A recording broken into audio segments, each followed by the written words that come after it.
Hey guys, how's it going?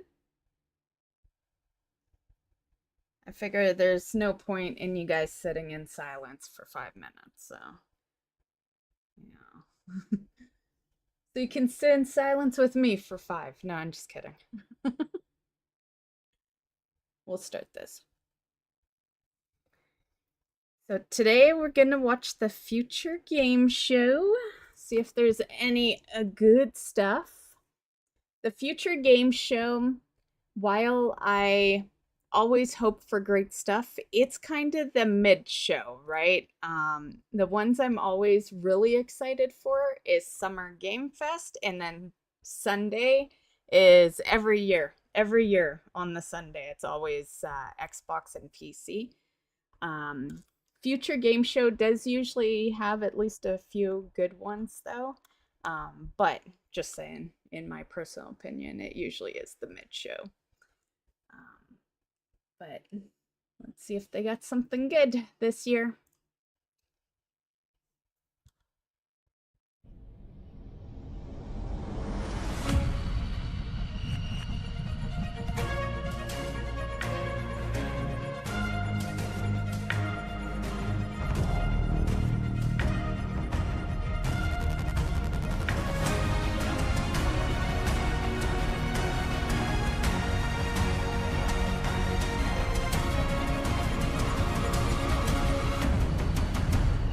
Hello, you gorgeous, gorgeous people, and welcome to the Future Game Show Summer Showcase. I'm Troy Baker, man of a million video games, or roughly there's about.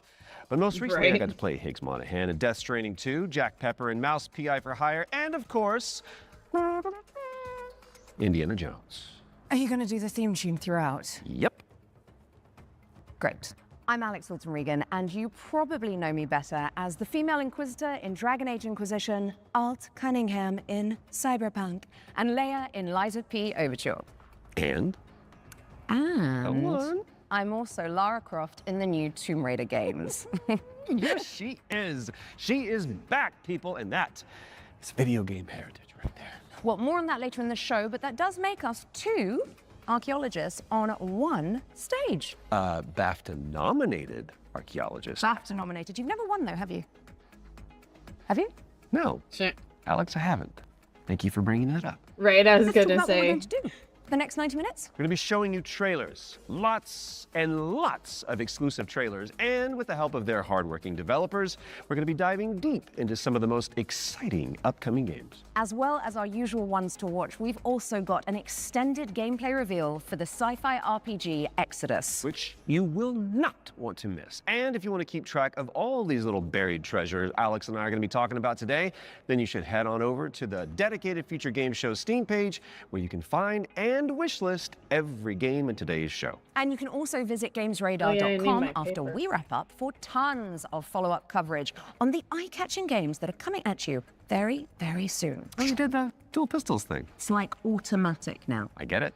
Speaking of, I think the stage is itching for a little bit of a lighting change. Whoa, there it is. As you can see behind me, this It's means funny. it's time. It's funny because the wish list thing that they do, that's new. They started doing that last year. But I've been watching these shows for like 10 plus years. So they've been a tradition on the stream every June for a long time. And then I watched them before stream life, you know. And so I've always grabbed the paper and pen. So that's why even although they've made it easier now, I still grab the paper and pen and just write it down myself because it's habit. Time for our very first. Take it away, Alex. World premiere. Well, the premiere. You want some of this? Come and get it! Oh, shit! Okay, so, funny story. There was this guy who was stuck in the middle of the apocalypse. Whoa! Oh, shit! You know, chop chop Freddy, barbecue time, baby! Totally holding it together. Freddy here, Freddy there, Fred, Fred, Fred, Fred, Fred, Fred, Fred, Fred, Fred, Fred, Fred. Yep. He was doing great. All he wanted to do was just find one living, breathing human being, for crying out loud. Down here, goddammit! Was that too much to ask? We can solve this problem once and They're for trying to make a vaccine. Hey there, you want to come? He did find some friends. Yeah, buddy! And then this guy showed up. Great name, questionable fashion sense. fuck you, Fred. Bada bing, bada bam, bada boom. Hurry, hurry, hurry! Damn, we're good. You getting all this, buddy? The guy in the story? That's me. Whoa, hold on! Oh, the cavalry is here! Cool. Arizona Sunshine is a flat-screen remake of the That looked beloved pretty VR good. game of the same name, built from the ground up by its developers. It's I coming feel soon like I to have PC and it consoles. on my wish And now list, it is but time write for it a down closer just in look at case. War Dogs from Team 17. It's a 100-player tactical shooter with a keen focus on teamwork, fortification, and destruction.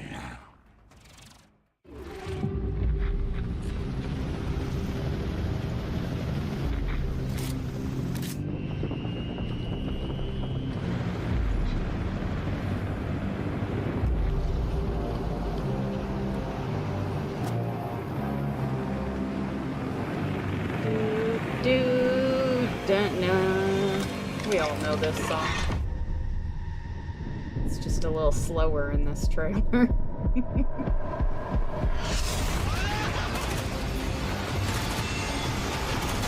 I'm good.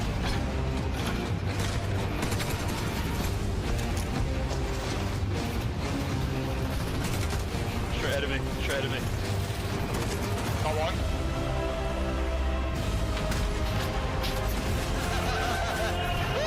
I've got deep in, I've got deep in.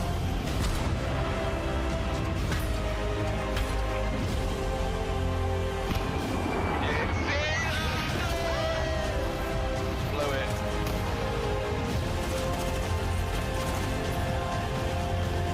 Sniper on top of the tower. Dead.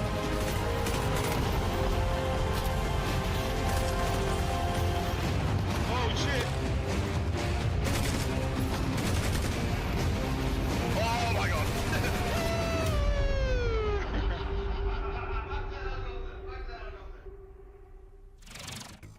War Dogs is coming to a screen near you later this year, but the good news It is you looks can okay, wishlist it but it looks right like now so on many Steam. others. Okay, in our next game, you play as a former detective who visits an isolated place where all is not as it seems. Been there. Wonder if there's a girl named Elizabeth involved. There isn't. Okay. Here is a brand new trailer for The Pines. You are hopeless, helpless, heartless, worthless. Why didn't you move faster, think harder, be smarter? Why Didn't you help me?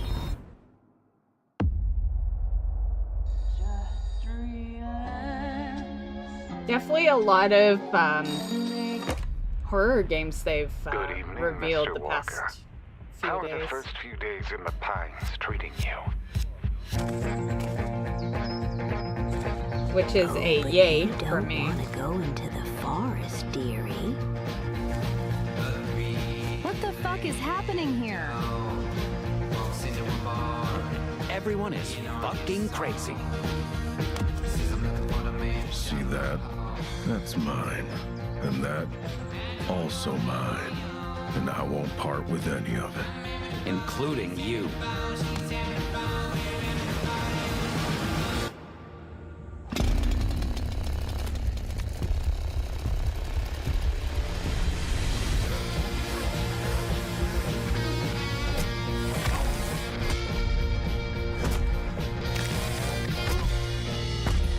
Well, I'm sure you'll fit right in. It looks good, but considering my And backlog Pines is of coming to games PC that in don't look good enough. 2027. And I am excited. Talk to me, Alex. What's up next? We've got an exclusive interview about Ace Combat 8 Wings of Thieves, the latest installment in Bandai Namco's legendary simulation franchise. This one looks pretty good. All right. From now on, you'll be the greatest ace pilot this war will ever know. Ace Combat series. Hello, I'm Kono. I'm the brand director of the Ace Combat series. I'm Shimawato. I'm the producer of Ace Combat 8 Wings of Thieves, the game that allows you to fulfill your longing for the skies. The game starts when the Federation of Central Usia has been invaded by Sotua, and the capital city has been lost to their forces. The protagonist wakes up on the emergency boat on the sea, and is saved by the battleship Endurance. After reuniting with your team, you are then immediately forced into another life or death fight against the Sotua forces. This is the story of saving the country that you come from, which is the victim of great destruction. Keep it coming. Maybe they're not that sturdy.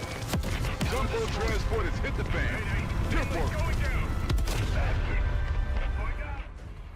The protagonist and this legendary pilot fight side by side, providing great hope for the country. But in fact, that legend is fake. He's a fake presence that's been propped up to really motivate the country.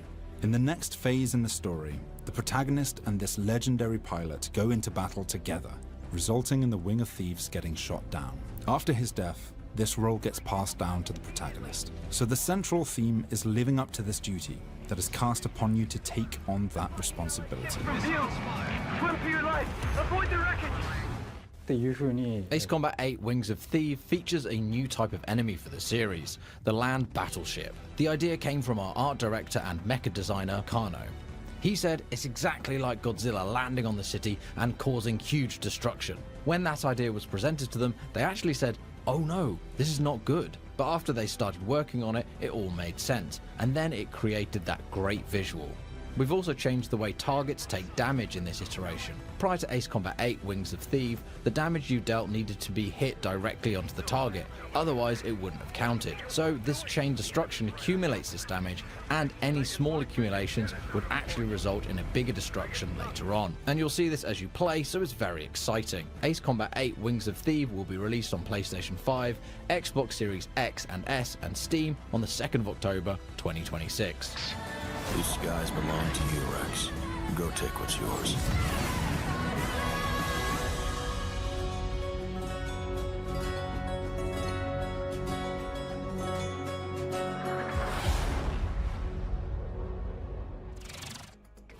Ace Combat 8 Wings of Thieves is coming to PC and consoles later this year. And we are heading backstage now. Oh, good. I could use for a cup of coffee. Troy.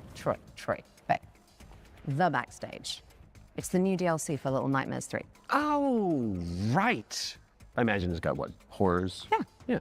Smiling producers with their clipboards, sweaty cheese plate, craft services.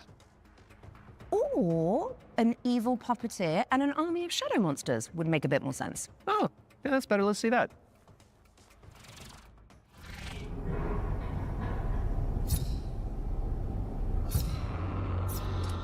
You know, I don't think the first two got DLCs, if I remember right, so 3 must have really been doing good.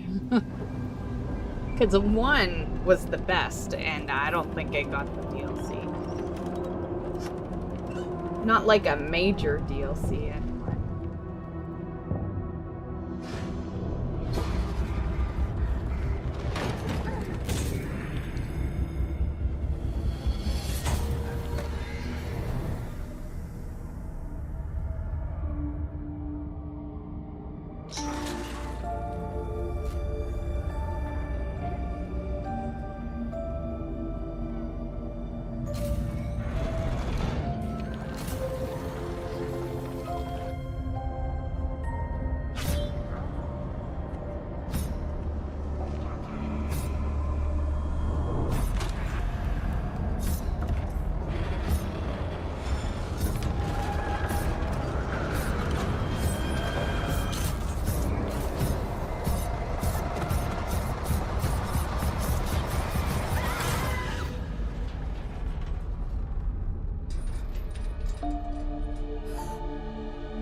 Oh, that's pretty soon.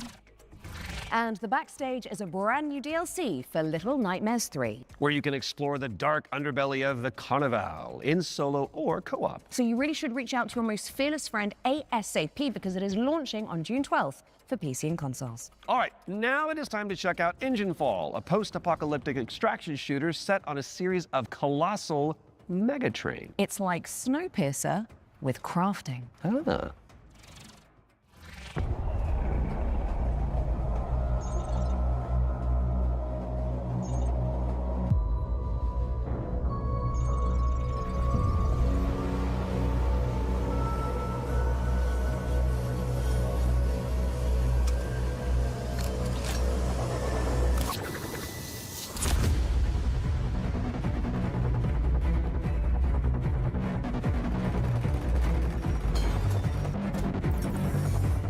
Hey, Black Dragon. Picked at you earlier on Balnet. Yes, I did log in for a bit today.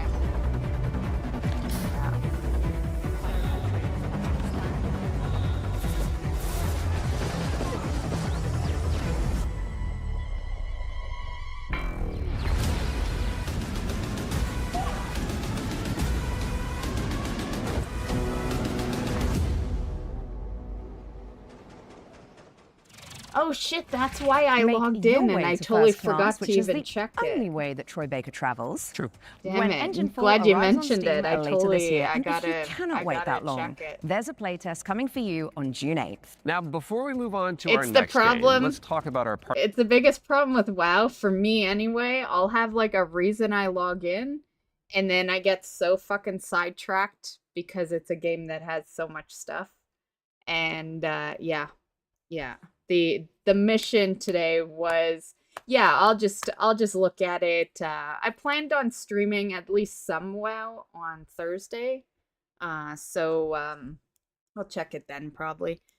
You know, unless I check it off stream before then.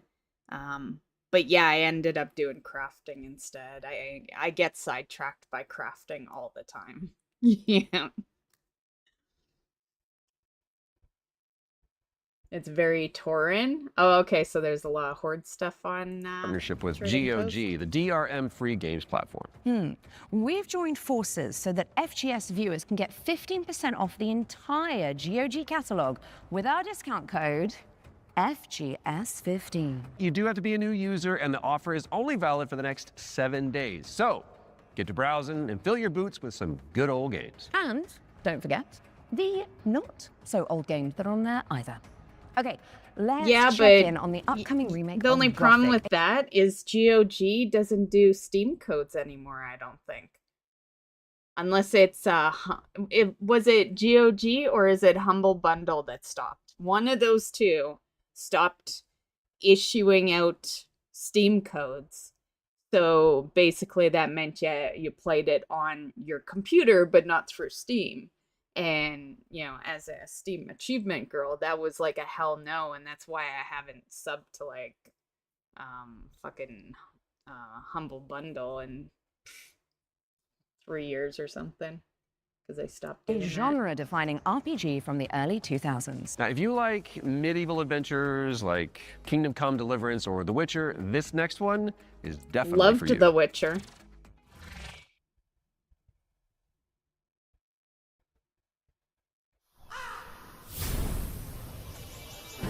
Brothers, the time is finally here. This is the game that I meant to buy this week, but because there was game shows going on, I felt like we didn't have time to play it. So I'll probably buy it next week. But we have the birthday stream going on next week, so it might be closer to the weekend that I play this. All these years, the unbelievers mocked you for your faith. But do you know what I see? I see strength. I see men who live for a higher purpose.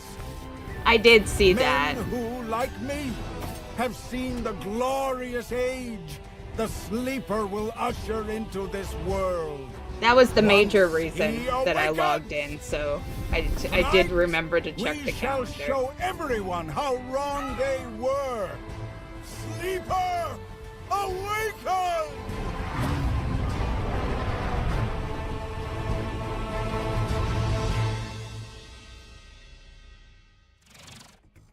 Gothic 1 Remake is out now on PC and console, so go check it out after the show. Okay, now for something a little different. You have definitely heard of Sky, Children of Light, the cozy MMO from the makers of Journey. Well, we are pleased to reveal today that they're creating a brand new game experience based on the life and legacy of the legendary painter Vincent van Gogh, which is... I love Gauntlet. Let's take a Gauntlet was look at such this a great Van game. Gogh MMO, shall we? And still is. I do have it on Steam. It was arcade, though, when I first played it for the first time.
Sky Children of the Light's Vincent van Gogh experience launches on the 17th of July and includes an in-game gallery featuring some of the artist's most beloved paintings.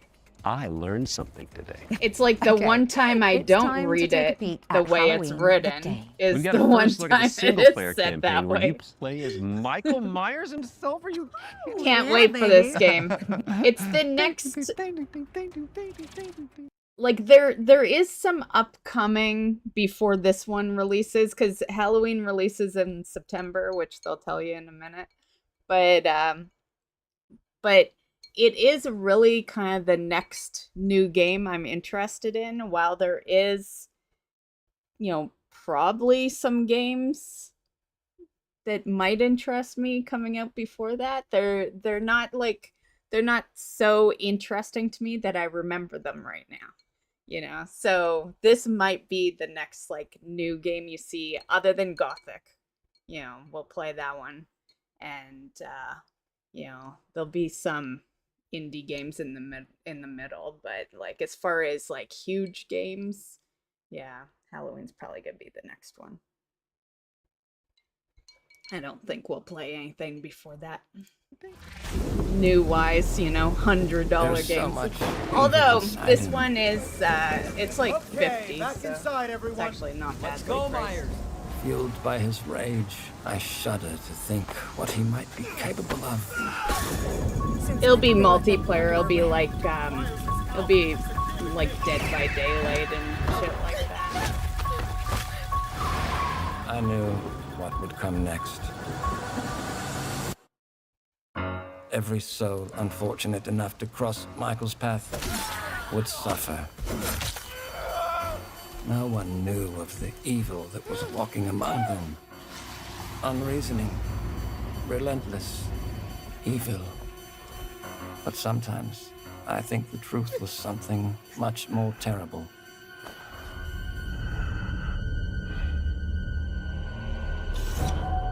I wonder if perhaps Michael is able to actually move through shadows.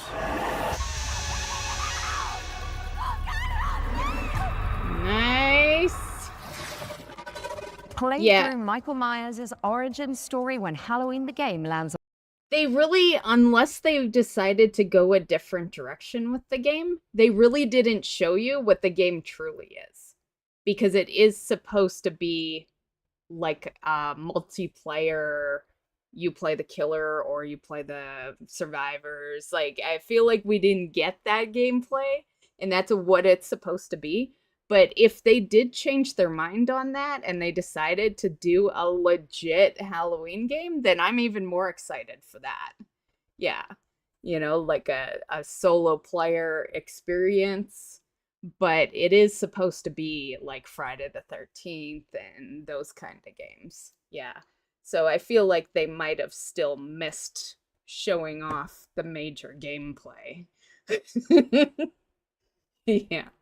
So just keep that in mind. If you're interested and you maybe don't like those styles of games, like it might be that because that's what it was intended to be. Yeah. On PC and consoles this September 8th. But Next I would up, I 100% play an actual roguelite playthrough with a brushstroke art style. For sure. This feeling, as if I've arrived at this moment before. Time and time again.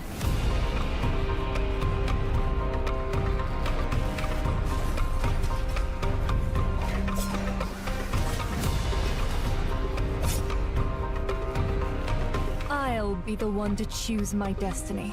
Thank you very much. My blade needs sharpening. Your skull should do the trick. Quite a curious little thing. Either clear the path or I'll clear right through you. Like they're gonna make it easy on you and clear the path. Seriously. Realm of Ink is out now. Go away!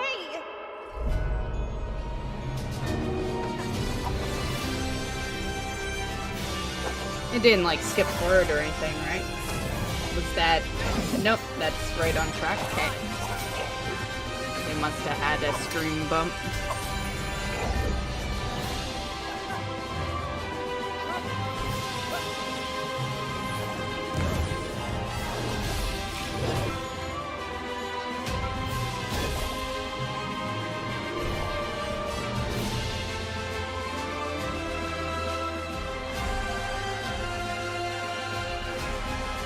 Won't leave without Lyra. I need to find her. I feel like I have this on the wish list. Is this, oh, I just saw it earlier when I was buying things. Yes, Dusk Fade. Yes. It was right at the top. Shatter the Well, shackles my of list. time when Dusk Fade lands on PC and consoles later this year. Now, we all remember Cairn, don't we? It's a Death Stranding style trek of a deadly mountain rage, one limb at a time. And good news if you're a fan, as we've got the exclusive release date trailer for the game's first That one? free DLC. You know, the funny part about the new Kingdom Hearts 4 is, you know, which, by the way, if anyone else is watching, we didn't get news, probably won't get news on it till like next year. But the funny part about that is it's not even gonna look like Kingdom Hearts. It's gonna look like Final Fantasy. They have upped the graphics so mega that it does not look like your traditional Kingdom Hearts game. Yeah, which I think is fine. We have a lot of Kingdom Hearts games, you know, so it's not a big deal, but it does kind of, it's kind of like if they revamped WoW and just changed it, like, you know, I think there's people that are gonna like it, but there's more people that are gonna dislike the change in the art style, you know? And, yeah, I remember when I first saw the first bit that they showed us for that game, and yeah, it does not look like Kingdom Hearts at all. It looks like Final Fantasy. Yeah.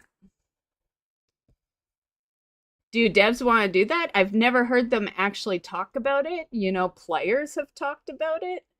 but I think it would be the worst thing they could do. I know there's a lot of people, they're like, we've had the same graphics for 20 years, you know, let's get some graphics. But the reality is WoW is a very massive game. And a game that is that massive, the minute you start upgrading those graphics, players are going to have problems. Like, we already have the game messing up on us because of add-ons, right? Can you imagine the graphics? All of a sudden, people are going to actually need top-end computers to play World of Warcraft. You know, that's been one of the selling points of WoW for years now, is that you could run it on a fucking toaster, you know? And yeah, I think, you know, I don't know, it's hard to say with WoW because, like, I want to be that person, you know, I'll just say it, they will lose players, but at the end of the day, they're so huge, they'll still have 1 million players. Like, when they lose players, they just lose a number that's barely noticeable, you know. But they will definitely lose players if they upgrade the graphics. And especially computers aren't as cheap as they used to be now, you know. Like, I feel like they're just finding any excuse in the book to bump up the price of, you know, computer parts and stuff. Or the RAM to even hold them. Exactly. Yeah. Yeah. And WoW players, no offense to any WoW players that may be in the stream, but WoW players, for the most part, aside from, you know, some of us, play one game and only one game, and that's World of Warcraft. Now, you make that expensive for them, you know, like, if you're gonna pay a lot to run the game, you want to be playing multiple games. You want to make it worth it, right? Like, yeah. I feel like for a lot of years, you know, WoW players have been kind of happy with the graphics because it's easy on your system, you know? Yeah. I didn't really have to start upgrading my system until I started playing games that weren't WoW. You know, it was when I started playing higher graphic games. Before that, most I ever spent on upgrading or even like a fresh PC was like 1K. Yeah, I could get away with that with WoW. Yeah.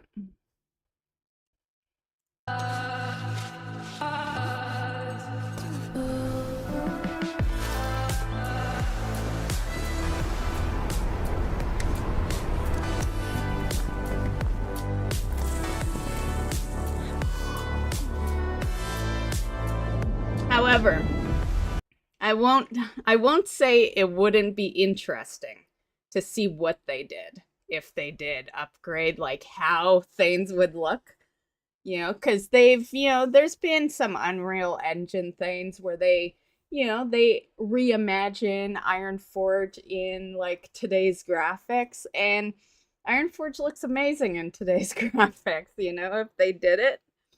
Yeah. It's like there's a positive to it, but there's a huge negative as well. Yeah. And then I think the biggest negative is people are used to, you know, like when people are used to the way a certain game functions. Yeah. It's going to be the same thing with Kingdom Hearts, right? Because, you know, Kingdom Hearts is older than WoW is. So think about it, like, you change the way all that shit is, what things people are used to, and yeah, you lose them. Yeah. It's kind of like when everyone talks about, and I've even joked around about this a couple of times in the past, but when we, because most of us have made this comment, but when we talk about them just ripping WoW, just ending it and restarting, like something like that would piss off so many people because of their collection, right? So it's I kind of feel bad for devs that are in charge of games that have been running for 20 plus years. It's like if you're a dev of a game that no one's ever seen, and it's coming out this year or next year, yay, you got it made. But if you're a dev of a game that people have been playing for 20 plus years and they've imagined things in their head of what's going to exist later on in that game, you're fucking screwed. You're never gonna, you know, give them what they've imagined. Yeah. And those are the devs I feel bad for. There's nothing they can do to please a player of 20 plus years.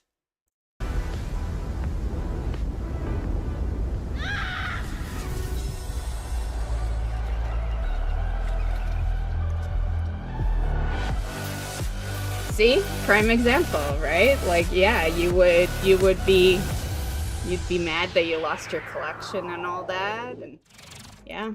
WoW's a big progression game. game. Is a free DLC expansion for Ken, and it's coming soon to PC and PS5.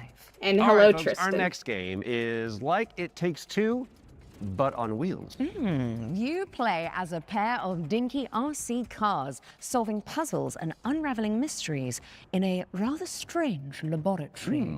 Here is the latest trailer for Wheelmates. Folks, the rhythm isn't just synchronization. It's the weaving of two minds into one. Remember, you're two pieces of one puzzle. Go!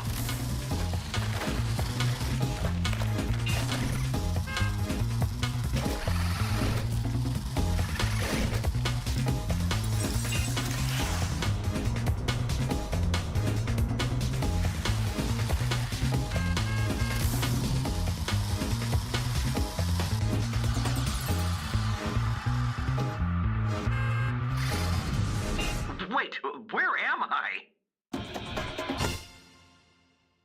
I don't know about that one. Wheelmates is launching later this year, so you can check it out with a friend in tow.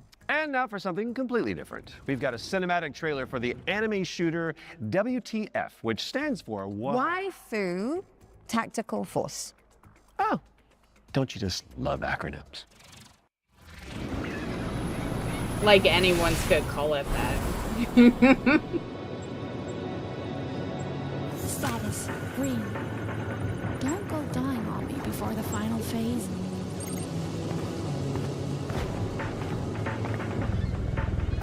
Stay still. I hate messy data. Seems like I get no days off.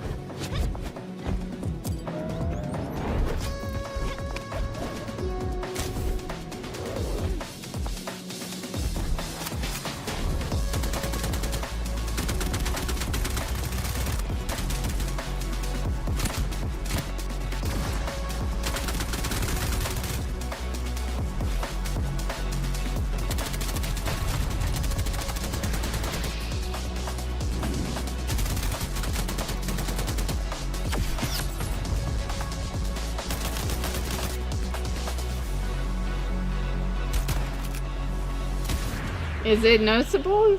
I wasn't sure because, you know, you don't see all of me. But cool. And yes, I have. Like I wouldn't notice a helicopter in my airspace. Yeah, I was saying yesterday I had to clip yesterday's shirt because since I have lost weight, that shirt droops. And yeah, it's become a cleavage, or blah, blah, blah, I can talk. It's become a cleavage shirt. So I have to clip it because, well, I'm not that kind of girl, right? I usually do not wear friends cleavage and jump stuff. into the live playtest for Waifu Tactical Force after the show. There's a new movement system to check out and 10 playable characters. My goodness. Now, even the most hardy adventurers need to take a step back from time to time, so we're going to throw it out to a series of back-to-back trailers. You watch these, while we'll be back in a jiffy, which is a relative metric of time, I believe. Greetings, my minions. Shall we dominate the world together? Because tonight, I'm feeling quite passionate. And this is only the beginning. Let's unleash our necromantic rage.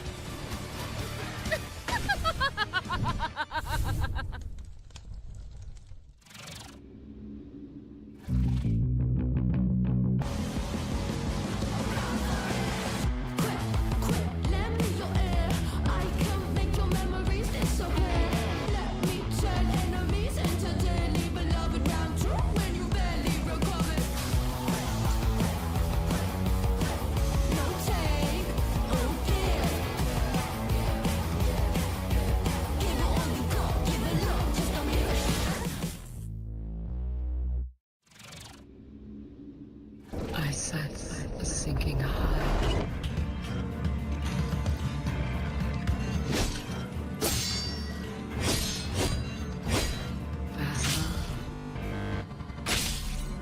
Oh, jeez, I thought that was my computer for a sec. I'm like, what the fuck? Well, glad to know it's a trailer.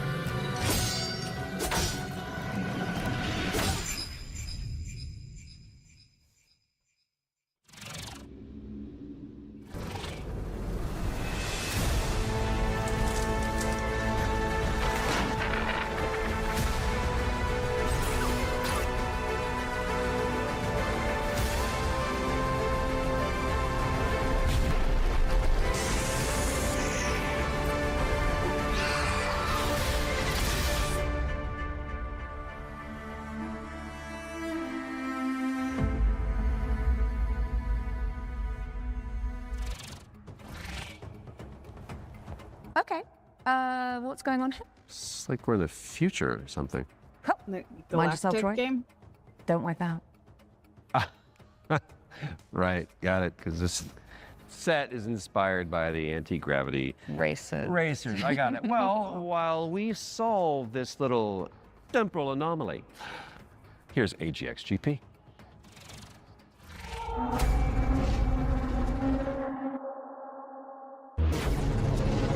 AGX what? What did he say? I guess we'll find out. I guess it's not galactic.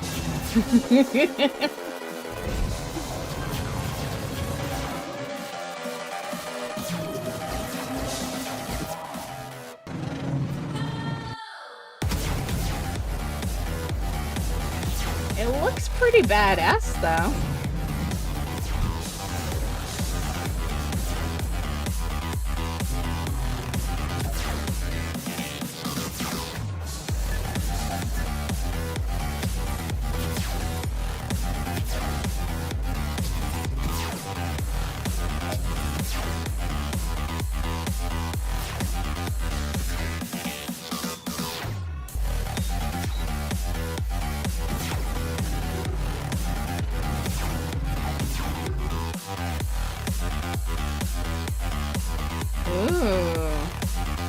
Ooh. I'd make everything black.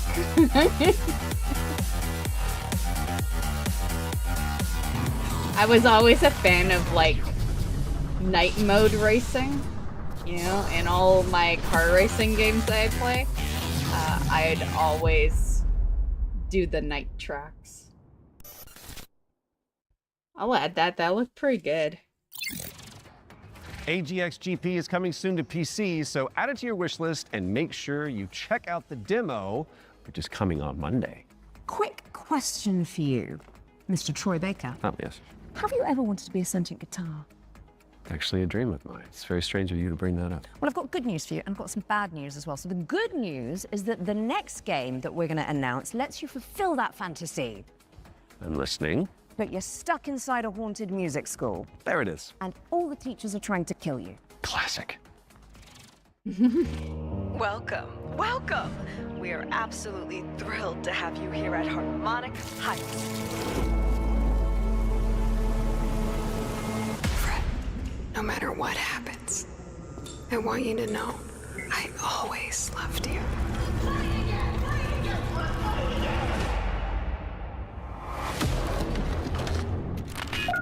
Hello? You're in Harmonic Heights, Fred.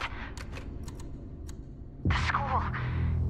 Things always look strange here.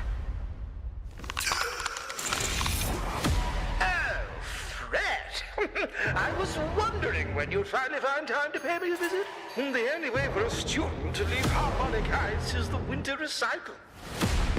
Scattered around the school are talent canisters. You're like playing music in a death chamber. What are these things? I don't know, Fred. Nobody does.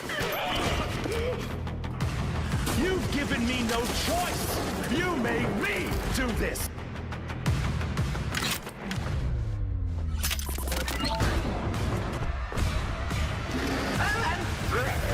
She knows you're here. Now run along. Man, we're gonna be so busy in October. There's so many. I'm gonna add that. That looks pretty good. There's so many releasing all in October. That's a drum joke in Don't Fret. Mark your calendars for that And one. September. And now it's time for another one of our world premiere. And this one is a side-scrolling platformer starring a very beloved Belgian comic book character. Let's check it out. Oh.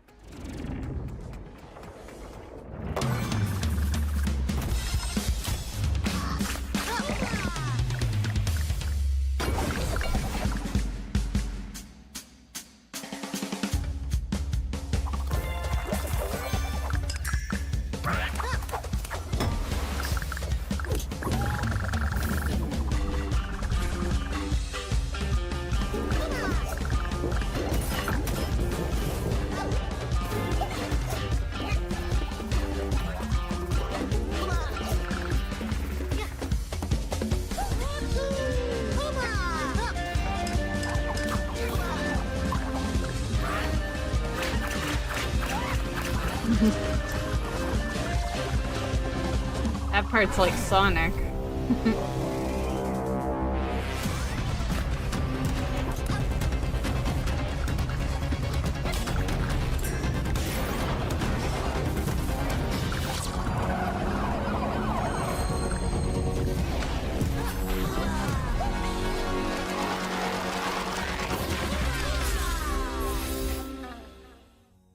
I've never played the first one, but I'm intrigued. What was it? Marsupilami 2 Salsa Colombia, try Marsupa saying or that one 10 something? times, is coming soon. So wishlist it now whilst I'm fixing my twisted tongue. And in the meantime, there is a brand new trailer for Ding Hai, the Ocean Pillar, an RPG roguelike where you face off against demons and ancient gods. You guys interested in any upcoming games? 这回又整出啥鬼东西啊？ 此帖将立三主，老道赐名定海神针帖。依附于治水已10年，却突然音讯全无，天穹之水忽又倾泻而下，究竟发生何事？ Realistically, I imagine we should see some Titan stuff tomorrow. Which I will 100% put in video format for you, Tristan. And I'll post it on Monday morning. But that's what I'm expecting. We're more or less halfway through Ding Hai, the midnight. Ocean Pillar, is coming soon. Now tell me, what's next, Troy? Well, we've got our first ones to watch deep dive of the summer showcase, which is where we take out our little trowels, lift the topsoil, and gently brush the dirt off of a game that the internet is raving about. Oh, it's just like real archaeology. You know. But with less paperwork. True. And what better place to start than the golden age of piracy with the helps from our very talented friends at Ubisoft. Let's dive into the world of Assassin's Creed Black Flag Resynced.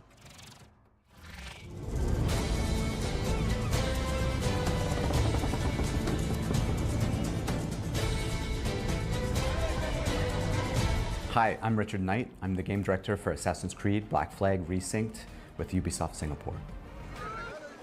Assassin's Creed Black Flag Resynced is the old experience you know and love. Edward and his tales in the Caribbean of assassins and pirates, but modernized with today's technology and gameplay. The latest version of Anvil has helped us a lot, both in terms of visuals. We now have ray tracing and global illumination. I just but like to it's also a say big they act like They act like Black Flag didn't come out, like, what, 10 years ago? Like, what you mean today's graphics? It had good graphics to begin with. It's not a pre-2000s game, you know? Like what the hell? Deal for us in terms of gameplay too, with night and day affecting your stealth. There's weather that can affect your visibility, both at in the ocean and on ground. What's changed with parkour and movement is that we've brought forward the game to the new standards that you've seen with AC Shadows and the recent updates. There's ejects, there's Edward can jump, and it just makes for a much smoother experience.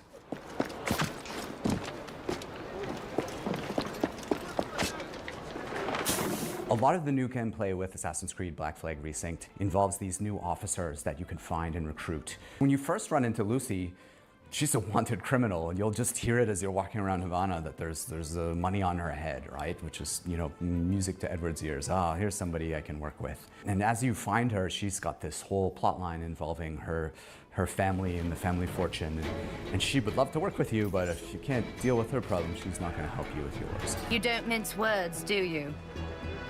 I suppose I could look around, see what needs doing. I still wish they would just remake each of the those first characters one. has a story to I tell. love the first. And on top of that, we Assassin's also have a Creed. new tale involving Blackbeard, which, for fans of Black Blackbeard, Flag was to great learn a too, little bit more about but I him just and don't feel Edward like and in how things turned out in comparison to game, the I other think will be ones, really it exciting. needed a remake. Were you attacked?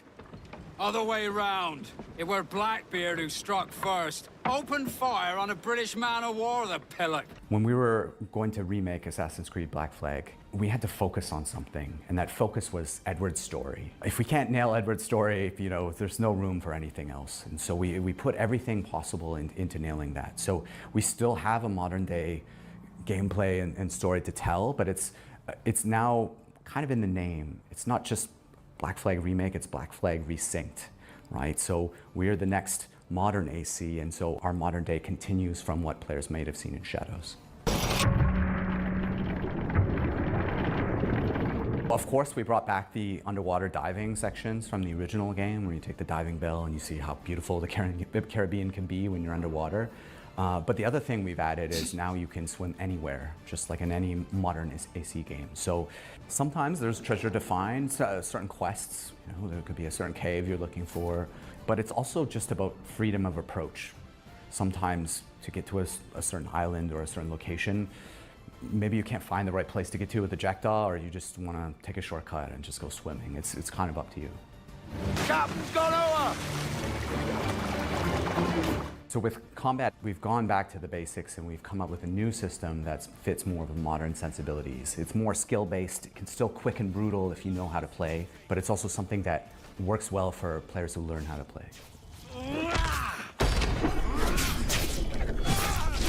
The core with us with naval gameplay was to keep that spirit that it had from the original. If it ain't broke, don't fix it.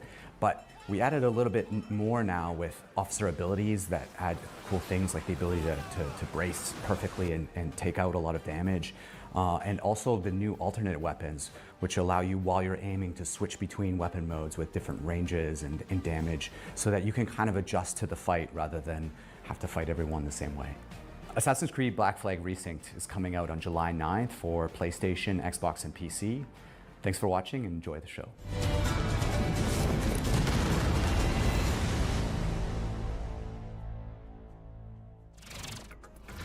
Assassin's Creed Black Flag Resynced is coming to PC, PlayStation, and Xbox on July 9th, later this year. We were doing so well. That was at least tasteful. If you say so. Speaking of taste, if your appetite for the 7 Seas is still yet to be salted, I'll stop. You can find out even more about that one by checking out the hands-on preview over on GamesRadar.com. Yeah. Now, I thought they were going to show a for the cooking game. blasphemous fans among us. Let's take a look.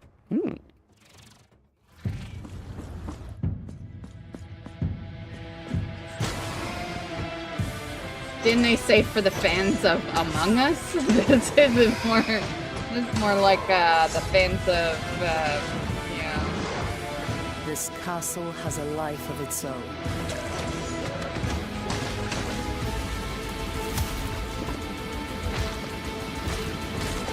greater than that which still beats in my own heartbroken chest.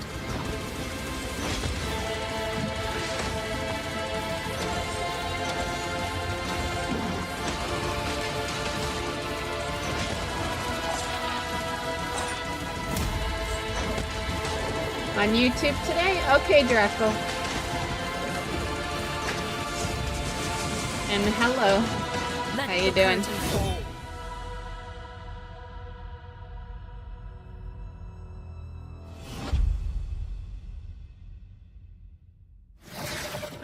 That's right, Blasphemous 2, The Third Sin, is a free content update that adds an entire area to the game. And it's out now, so you can play it. And let's be honest, with all the new enemies, probably die a lot. I remember the first one, but I don't remember if I played it Defender or of the if Crown, we The just Legend watched Returns, it. was revealed during our spring showcase earlier I can't this remember. year. But we've got a first look at gameplay coming at you right now. The problem is with certain genres of games, people are like cashing in on them so bad that they all start looking the same after a while. Retro Mode presents the complete 1986 edition of the game, preserved in all its glory. Classic Mode adds modern refinements, renewed clarity and polish. See, now that's a remake, you know? Just saying. And introducing Kingdom Mode, a brand new roguelike of dice, decks, and destiny. Forge your battle-ready deck and cast your fate into the fray. Chart your rise to rule all of England as you go on campaign to Man, that outwit was your cool. rivals. They turned into dice. Unlock new tactics. It makes me miss when I used to play Risk. I loved Risk. It was one of my favorite games. I haven't played in a while though. But I loved it more than Monopoly, and if you know me, that says like so much because I love Monopoly. Defender of the Crown, The Legend Returns. Lands on PC and consoles later this year. So get it on your wish list pronto. But I played it on board game, you know, like physical, Aww. so that's why Sticking it's been a with the while. historical theme, here's some exciting news about the period shooter Hold Fast, Nations at War. Oh, say, can you see? Don't fire till you see the whites of their eyes.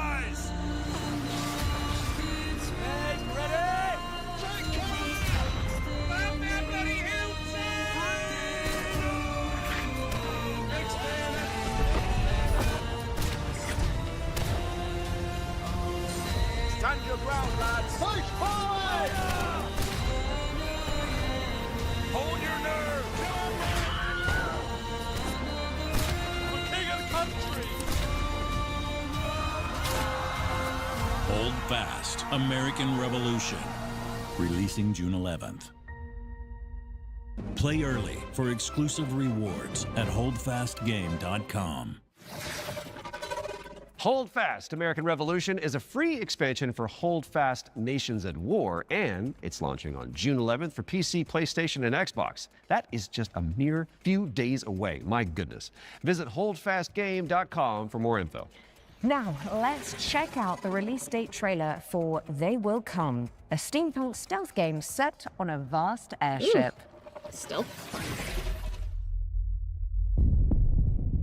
Not at all what they said. I just combined some words there, but that's what that genre is called now, okay? I'm scared.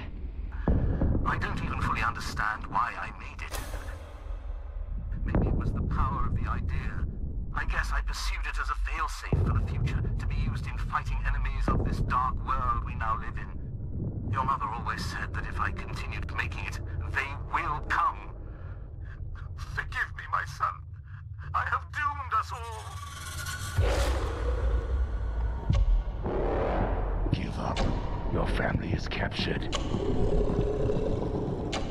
The device must be mine, boy. Did you hear that, boy? Give up, or people will start to die. Defense cannon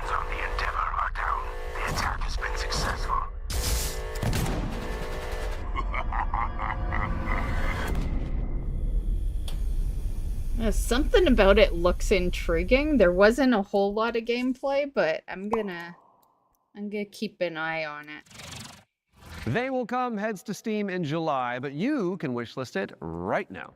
What have you got for us next, Alex? Well, it is that time again, Troy. We have another world premiere for a cosmic city builder where you craft thriving habitats to rescue long extinct animals. Oh.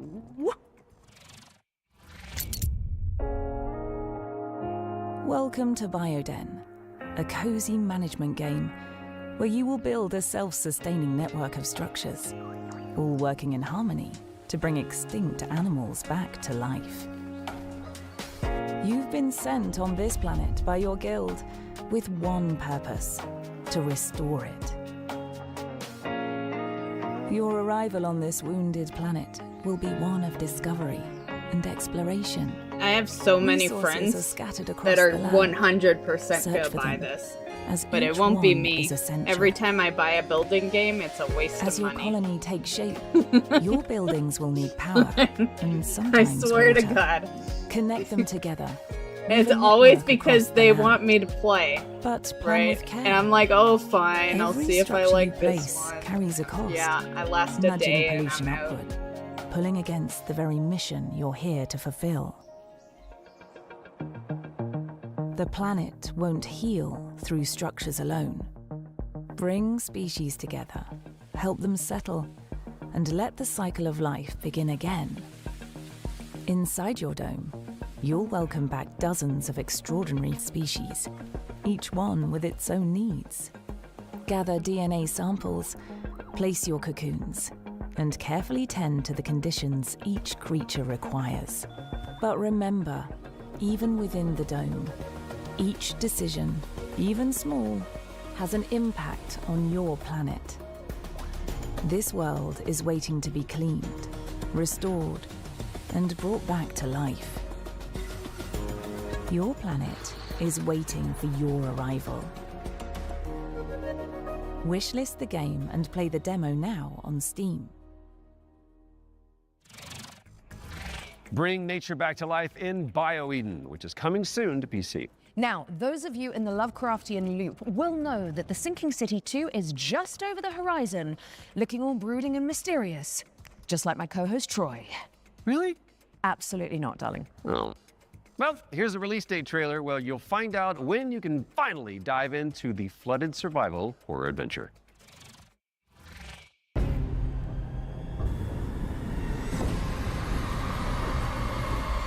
I wonder if I have the first one wishlisted.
It looks kind of good.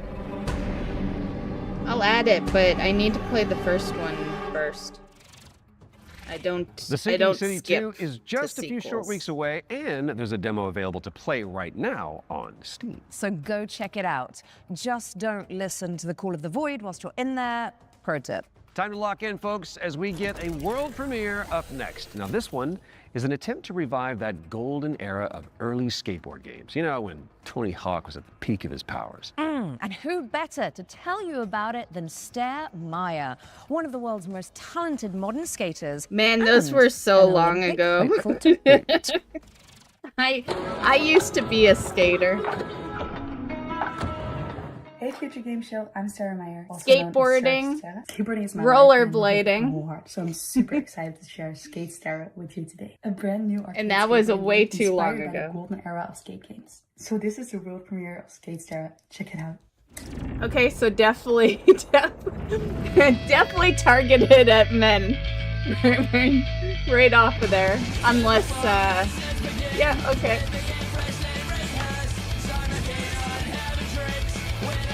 Because last I remember, it was guys that skateboarded.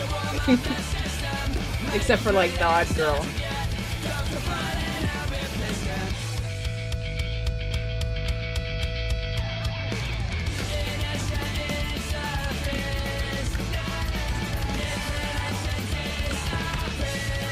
Well, I hope you can at least pick to be a guy, because I imagine, you know, some guys will want to pick a girl to, you know, stare at her ass, I guess. But most guys like to pretend to be Wishlist them. at the right? ready, because Skate Stair is coming to PC and consoles later this year.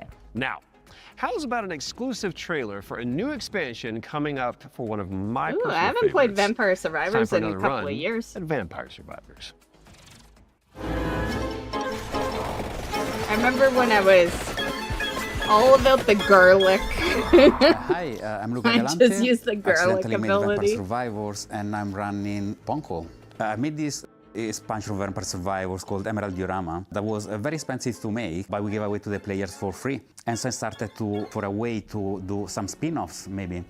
I tried to get in touch with other teams, indie developers, to see if they were interested in working on some of these spin-offs. One of these we released just a little while ago as Vampire Crawlers. It's a game based on specifically being able to play at your own pace, play your cards effectively as slowly or as fast as you can. I got a lot of other ideas, but there's definitely more spin-off coming, especially after seeing the success of Vampire Crawlers and that it paid off to effectively try and to do something unusual, but always following the same idea at the end of the day, which is that I am the first player of my own games.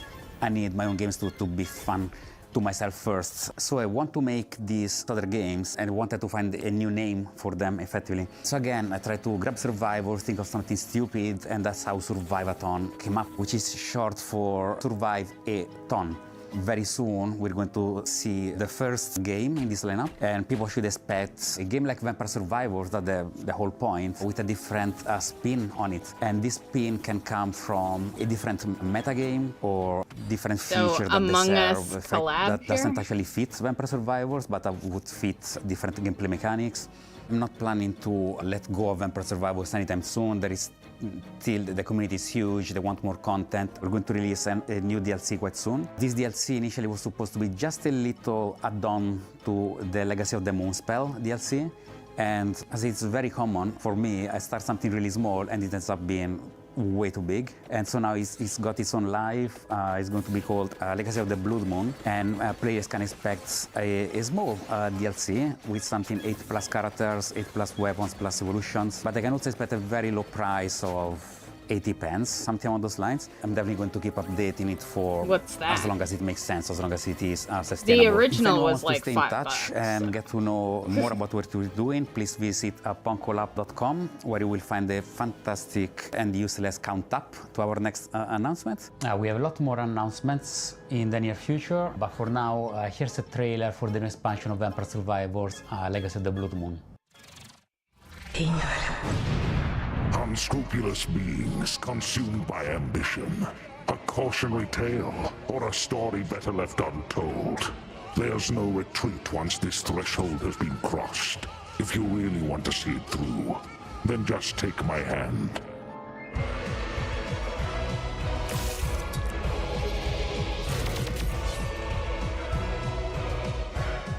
The blood of malice ensnared the night shadows, and by unholy communion a macabre dance began.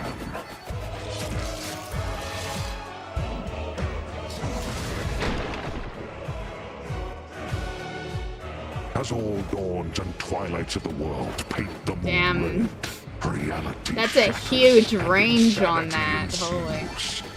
That with garlic would be amazing.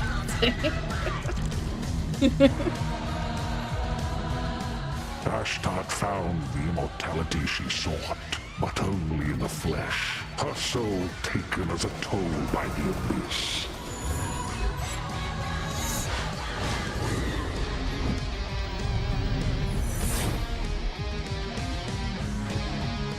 As he kept staring at the shadow of the comet, Sargon eagerly paid for its gifts. Damn, they got some good abilities in this one. Left to give.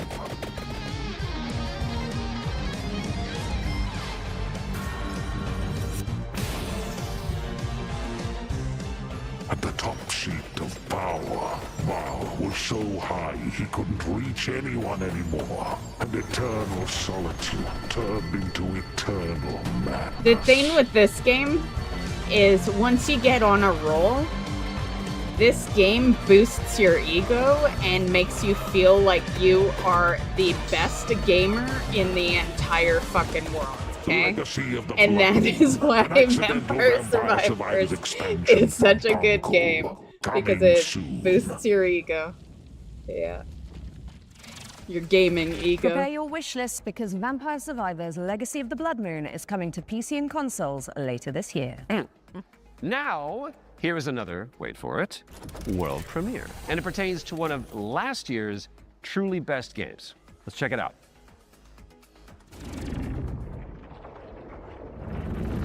Entry 3452, 2 days until sunrise. Mission scientist, Jan S. Dolsky. If I never wake up again, know this. The Oasis survives, even under the destructive sun. I must go underground. Oh, is this, it looks like... No, it can't be, right? I was gonna say Pal World, but... it looks a little better, right? Yeah. No, it's trying to tell us something.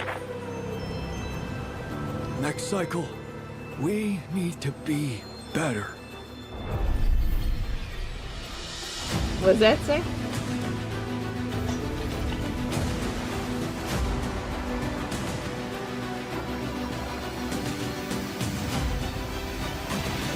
Got some nice scenery.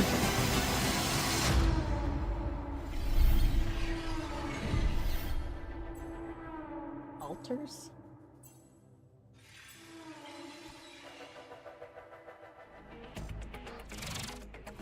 Alex Jordan and Yam Scientist fans rejoice. The Altars is getting a DLC expansion called Last Variable. Oh, it's already out? I didn't even know. No. I've never and heard now of let's it. take a look at Anemo. It's a free-to-play creature collecting RPG. I remember this Important one. question. Is it full of adorable little guys? This one I really think's adorable already little on the guys. wish list. Have you seen what's happening on the screen behind you? Aww. Let's play the trailer.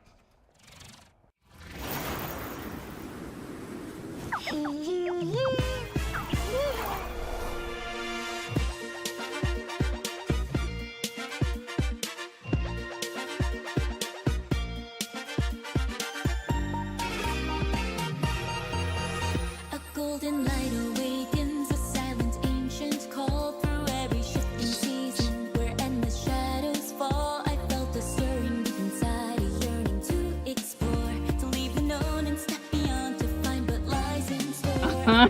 It's adorable. In the air, a promise whispers soft and true beyond all earthly care. The echoes of a distant dream beneath the sky so wide, but something wild is calling out where destinies collide. My heart beats fast, a hopeful drum, a journey just begun to chase the light beneath the idle sun. Oh, with a different heartbeat, I see the world intertwined as one forever brave and strong. Me and you, through wonders fast we rise above the Oh, don't drop the egg. spirits laying so bright and clear. From gentle souls to fearless hearts, a bond that lights the way. Together we embrace the dawn. Does remind me that I did say months ago that I would play that that new Pokemon game that came out. I'll buy it soon, guys. I'll buy it soon. So many games in the list right now.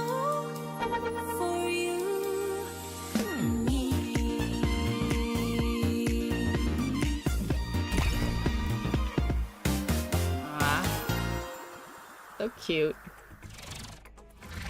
Anemo is coming to all platforms later this year, but you can wishlist it now on Steam. Yeah, looks like it'll be a I can see you're September itching release. to explain this next one, Troy. It's just a little rash. You can get a cream for that.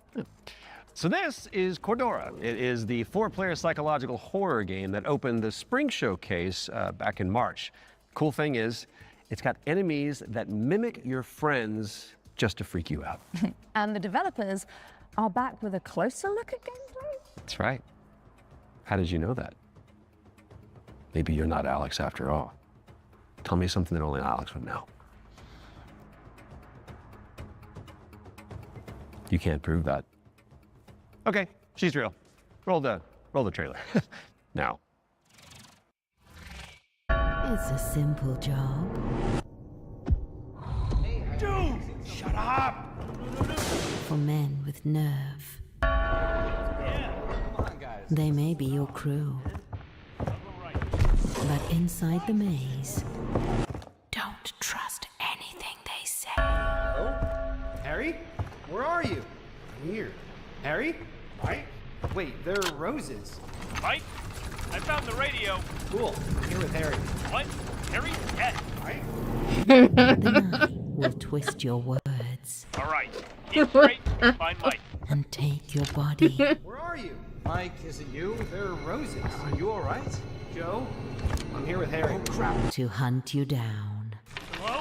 Hello, Joe? Joe? For you see, I won't let you go. I'm not interested in it, but I did think it was funny. Cordura is coming soon to PC and PlayStation, and what do you know? Here's our next game. It's called Chronoscript: The Endless End. It's an action-adventure game where you play as an editor trapped inside a never-ending, self-writing manuscript. Kind of like what developers feel like working with me. Yeah, I was gonna say, that sounds like hell. Ah, you arrived earlier than expected. Welcome to my writing room.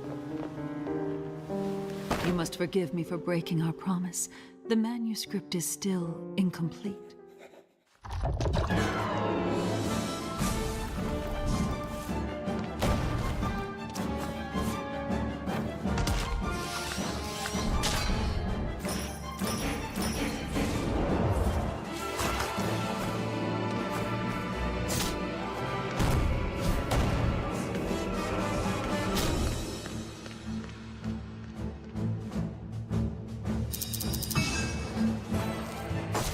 My dear editor, I must return to my scripts. I do hope you enjoy what lies beyond the end of this endless story.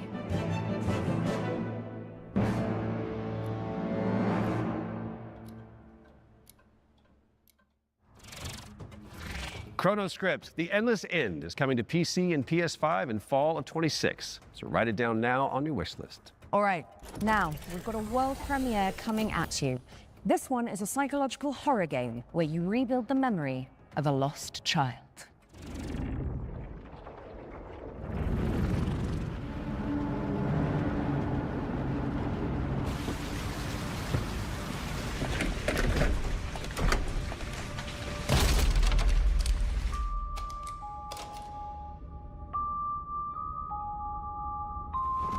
Told you I was gonna fix it.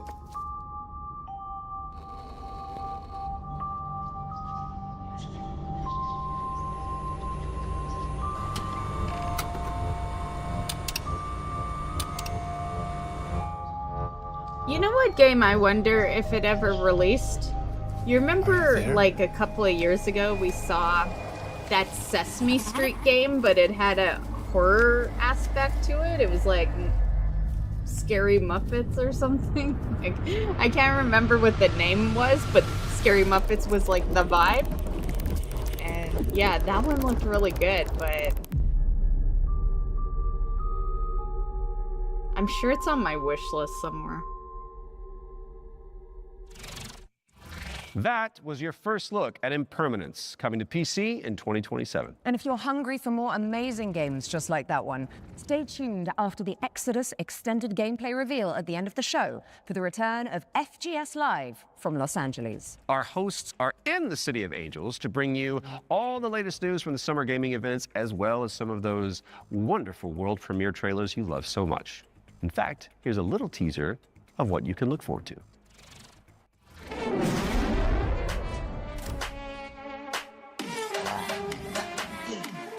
If it's trailers, we'll watch it, but if it's interviews, like, I'm so done with watching interviews on these game shows. Hey there, I'm Jules Gill, one of your hosts of FGS Live from LA. Stay tuned immediately after the Future Game Show and Exodus Extended gameplay reveal for more world premieres, demo drops, and Poppy's maybe Playtime? even a cheeky surprise. I'll have to look. I'll look on my phone since we're watching this. You heard them. Make sure you stick around after the Exodus extended gameplay reveal for FGS Live from Los Angeles, hosted by our very own Amy and Jules. We do love them. You guys break a leg. Right now, let's get back into the games with a closer look at The Lift, a supernatural handyman simulator inspired by the SCP Foundation. Hello, Future Games Show. I'm Ivan from Fantastic Signals, and I'm here to tell you more about our upcoming supernatural handyman simulator, The Lift. The Lift is an immersive story-driven first-person simulator where you play as an engineer on a mission to investigate and restore a massive research facility abandoned You can after tell a by the mysterious cover catastrophe. if it was the one. From day so one, it was I'll just paramount run a that the quick lift little feels YouTube really video good on to my play. phone. All interactions with the world are built to be extremely tactile. So it's not just about what you do, it's about how you do it. How it feels to pull, push, rotate, switch, clean, screw in, click, tune, tighten. All these engineering verbs are at the very core of the gameplay loop, and every action is elevated through responsive animation, fine visual effects, a crispy audio design to deliver an almost ASMR-like experience.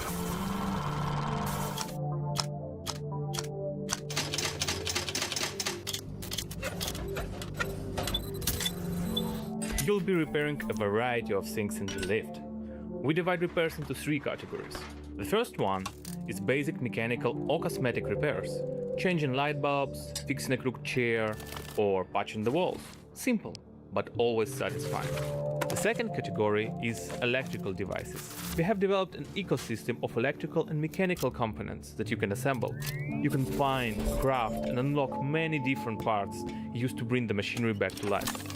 All devices are connected to the electrical grid, and sometimes you will need to reroute power from one point to another or disassemble a machine to get parts needed elsewhere.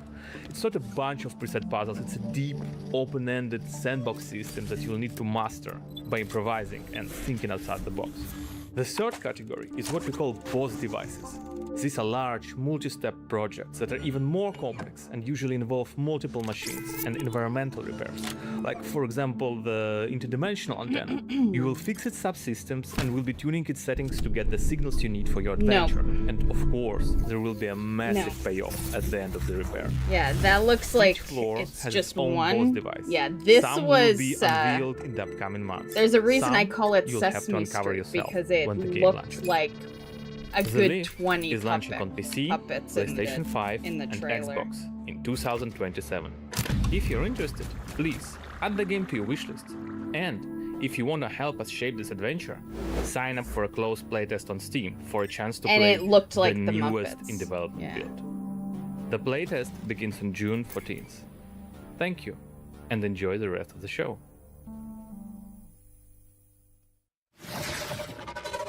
The Lift is coming to PC in 2027, but you can and should wishlist it right now on Steam. Our next game is technically a theme park simulator, but there is a morbid catch. Oof. Never-ending coasters? Salty fries? Expensive bottled water? Not quite. The owners are trying to eat the guests. Oh, that's a new one. Here's wow, My Cannibal Family. Did you hear the mob dumped one of their own in this goo? Not just that. hired a flesh-eating creature crawled out of it. Huh? Huh?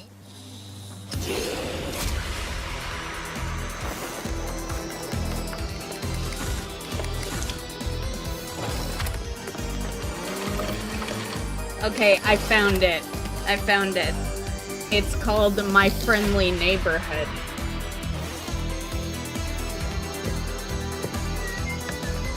Yeah, even has Sesame Street right on the cover, so that was not just a guess of mine. It was a damn good guess.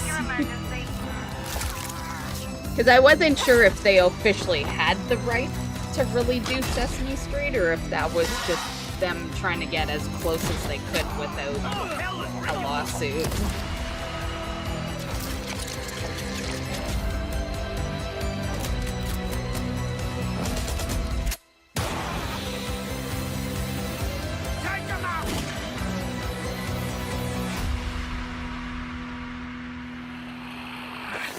I gotta write it down. I gotta double check, see if it's on the wish list.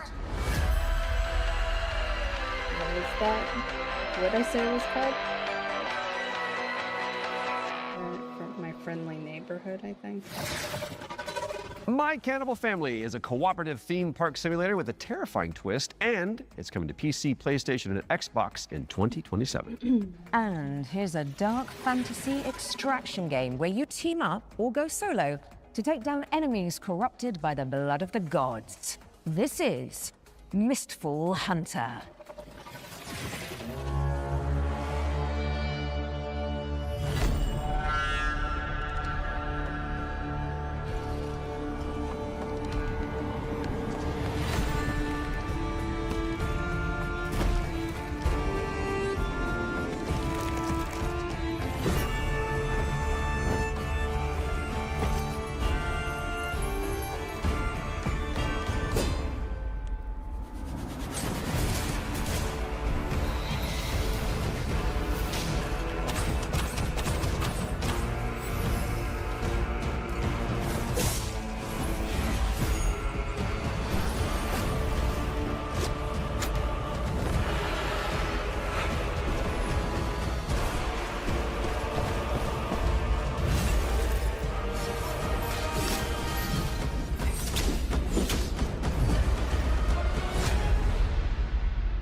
Set a reminder for July 29th when Mystful Hunter lands on PC, PlayStation, and Xbox.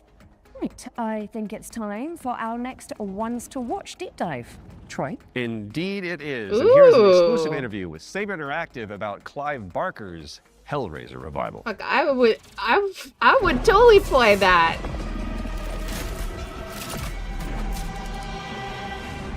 Is it game or show? From Saber Interactive, and I'm the narrative director on Hellraiser Revival. The backstory for the player character Aiden is that he's this guy who has his entire life been consumed with yearning. From an early age, he's sought out crime, drugs, sex, danger, in order to feel more, to experience more. By the time we meet him, he's met a kindred spirit, his girlfriend Sunny, and the two of them have entered this infernal spiral into depravity. You crave what we offer. Your desires so plentiful. In the game, you'll use this mysterious puzzle box artifact called a configuration to wield the powers of hell, to burn, penetrate, slash, rip apart your enemies. And also, it's a puzzle box, so you can manipulate it yourself to solve puzzles and ultimately save yourself and your girlfriend from the powers of hell. It is done. It was incredibly dear to us to stay true to the Hellraiser franchise. Man, crazy. Halloween and Hellraiser? So we went back Jeez. to the first and second movie and to the novella that he initially wrote that it was all based on, The Hellbound Heart. Tried to kind of blinker other influences out, and we just studied those until we found what really resonated with us. Follow her, for we have such sights to show you. So in the game, the force of opposition that you'll be fighting is broadly on two sides. So on the first side, you have this cult that's obsessed with the Cenobites and with trying to create their own Cenobites on Earth, ones that they can control and use in order to essentially grant themselves infinite pleasure. So this cult, they're trying to find a way to advance their goals, and to do so, they need this Genesis configuration that you're wielding. You need the Genesis configuration to complete your bargain and try and get Sonny's soul back. The second category of enemy is what we call the unworthy. So these are beings who have used configurations themselves in the past, and in most cases have been like interred into the labyrinth where they've been tortured for some sort of eternity, and who are now released by the actions of the Genesis configuration and are seeking you, thinking that you're their way out, you're their way to freedom. So they're these depraved, decrepit souls who are desperately trying to kill you and take what's yours. Clive Barker's Hellraiser Revival is coming to PC and consoles in 2026. We've got plenty more to show you throughout the year, so stay tuned. You can wishlist the game now to join in, or you can follow us on social media, where Pinhead himself will often be in. Did he just say coming in 2026? Because I love both Halloween and Hellraiser, and my hope would be that you wouldn't release them together. Like, give them room to breathe. And yeah, I really hope that this is a next year game, or like if you're gonna release it in October, yeah, make it a next year game. In the replies. Thanks for watching, and take pleasure in the rest of the show. It calls to you. Make your devotion known. I will totally wishlist that. Clive Barker's Hellraiser Revival is coming to PC, PlayStation, and Xbox later this year. So go pin it onto your wish list. Because of the pin, got it. Yeah. Well, it is time for another world premiere, and this one is a medieval Metroidvania starring a plucky little snail.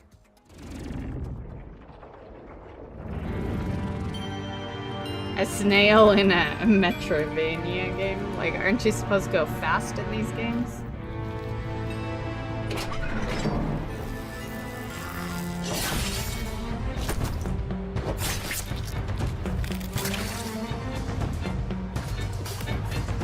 Pretty fast for a snail. Just saying.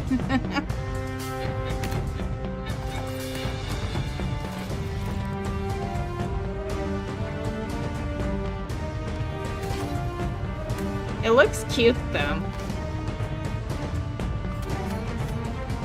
You know what it kind of reminds me of in a sense? And okay, let me pause then, because I thought I had more time to say it. But it reminds me of a game I've been meaning to finish for 2 years now. I started it 2 years ago on my birthday, I believe. So yeah, we need to get back to it. But it kind of reminded me, and this is not a Metroidvania game at all, but it reminded me of another Crab's Treasure. Yeah, it's cute in that style. The fights could be tough, because another Crab's Treasure was a cute version of Dark Souls, basically. And yeah, a game we will be returning to somewhat soon. It was a YouTube thing, like I wasn't really streaming it, I was just making YouTube videos on it. But we might throw it in the stream just so it gets done, because, you know, games get completed a lot faster if I stream them rather than YouTube them, because I just, you know, we're always live. I have no time to record videos. Deadroot is coming soon to PC and Xbox. Drop the devs a wish list to show your support, and you may as well keep that Steam tab open, because we've got another great game up next. And this one is The Road of Dust and Sorrow, a pixel art survival horror game inspired by Silent Hill.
The Road of Dust and Sorrow is coming to PC and consoles in 2026. Okay. Our next game was revealed late last year and is a stunning reimagining of... Are you seriously going to intro this one whilst I'm standing right beside you? Yeah. My bad. Our next game was revealed late last year and is a stunning reimagining of Lara Croft's 1996 adventure. Lara, played by yours truly, will visit the jungles of Peru, the ancient ruins of Greece, and much, much more. Here's the team behind the game to dive deeper into Tomb Raider: Legacy of Atlantis. Hard woman to track down. It's technically played by the character. You just voice it. Let's be real.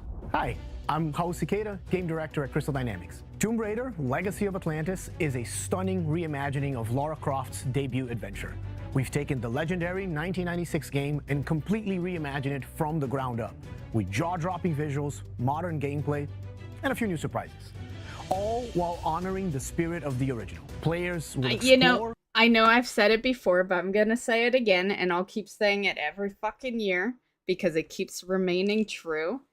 But isn't it funny that...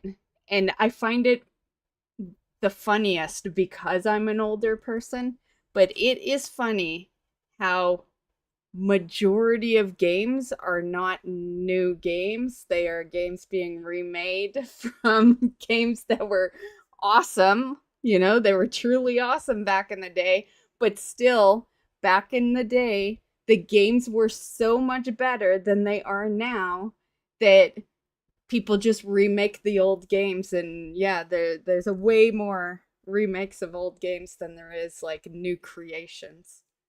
Yeah. And I just find that fucking hilarious. These extraordinarily dangerous worlds that have been lost to time.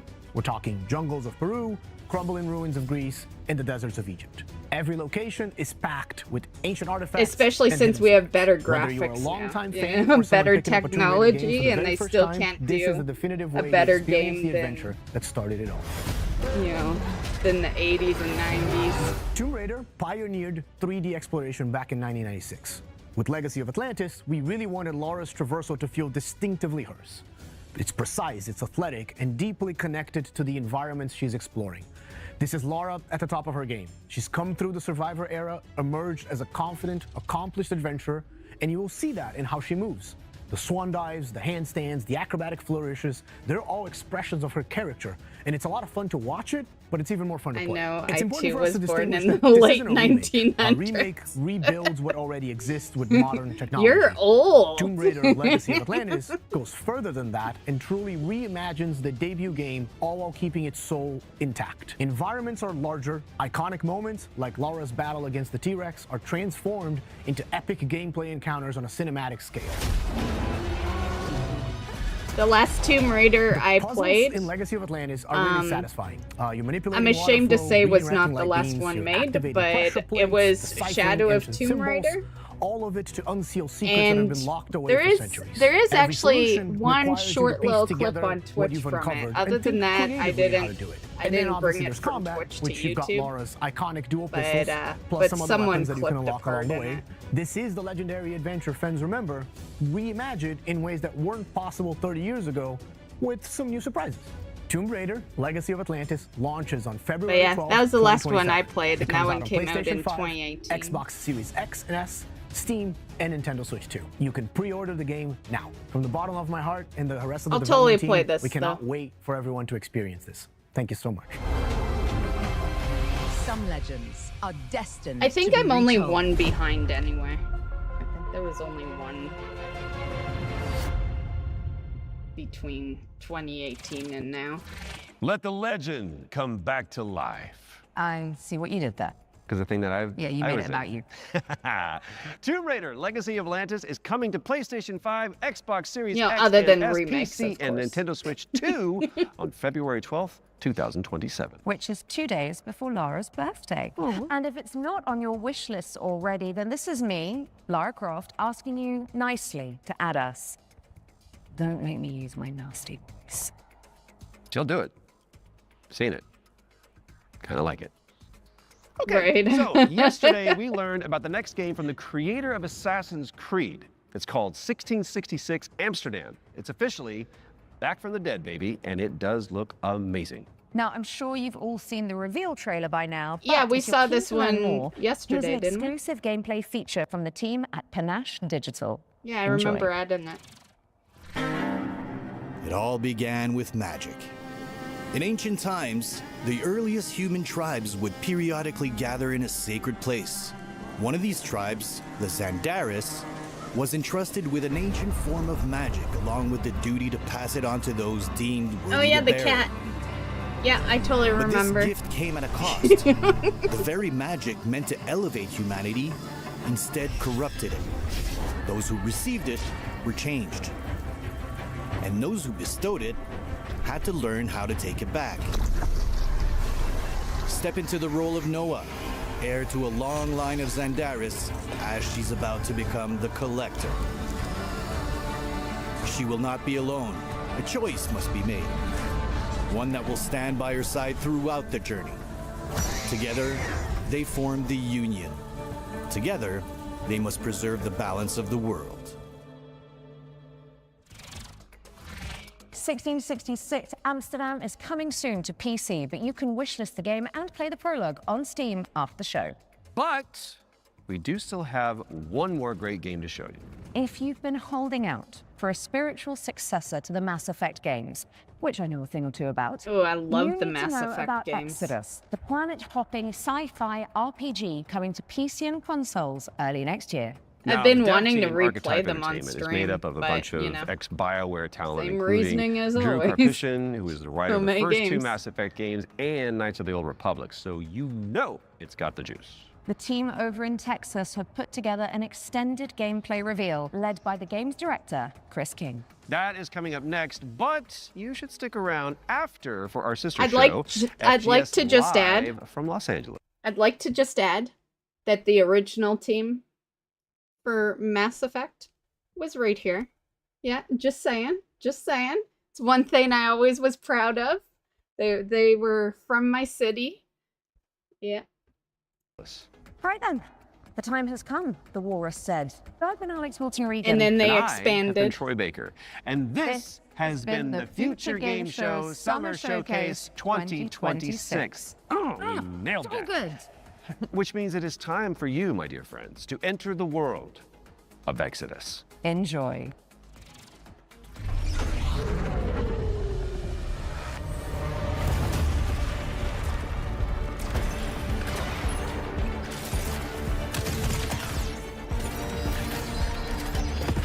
Ooh, he looks pretty badass.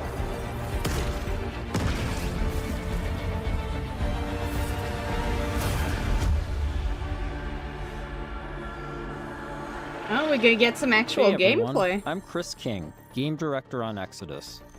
In Exodus, you play as a traveler, venturing on dangerous missions deep into space, in search of powerful alien remnants that can save your dying homeworld. You'll journey to deadly planets, derelict ships, and the remains of lost worlds, while using your wits and teamwork to survive the terrifying creatures that try to stop you. Along the way, you'll choose who to fight beside, who to fall for, and who to leave behind. You play as June Aslan, a lowly salvager living on the outskirts of Leiden. This is where his story begins, alongside his awakened friend Houston. June, hey, come on. Houston? I'm here. Are you? Yeah. Yeah, I think so. June was orphaned from a once powerful family. He has a unique and mysterious genetic trait that lets him interact with ancient celestial technology. And it's this trait which might be the key to saving your home planet. Shit. It really works. Salvager's dream.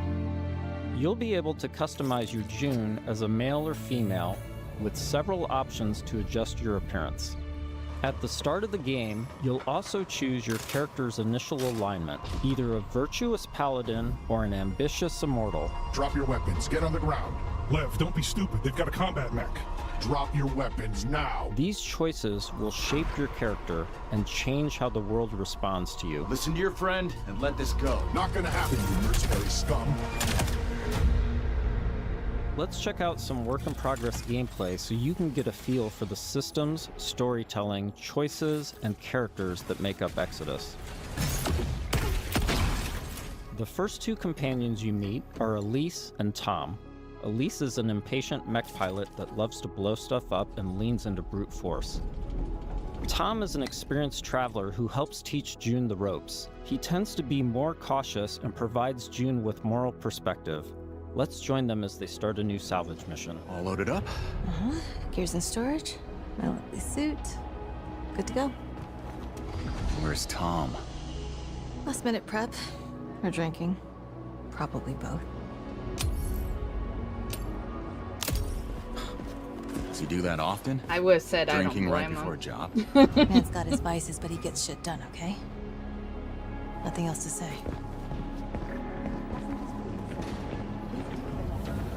Good. You made it. Let's hop on. Throughout your journey, you'll team up with a diverse crew of companions, like Salt, an awakened octopus. We got your back, June. You too, Salt. Not necessary. If you die, I leave. Contract void. Wow. You don't mince words, do you? It's an octo thing. You'll get used to it. All right. Time to move out.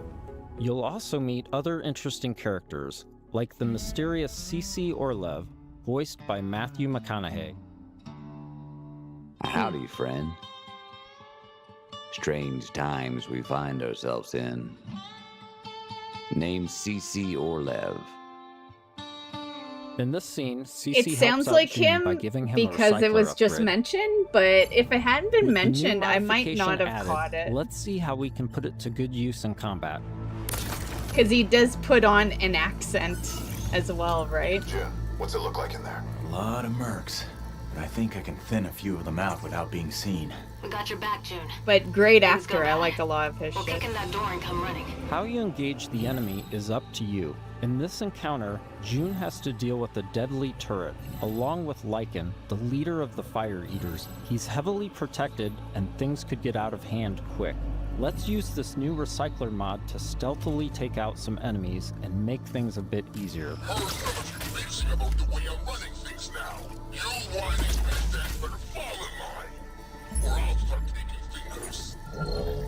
Next, let's use the scramble cloak to sneak up on some enemies. Luther was a shit leader. No vision, no discipline. We're going to do things different now that I'm in charge. Yeah. First step, cutting My kind of a fast right there. all better start early your keep. This turret is protected with heavy armor. Let's toss a thruster grenade to deal massive damage. Yeah, that's one thing I wish I had in 007. We had no grenade.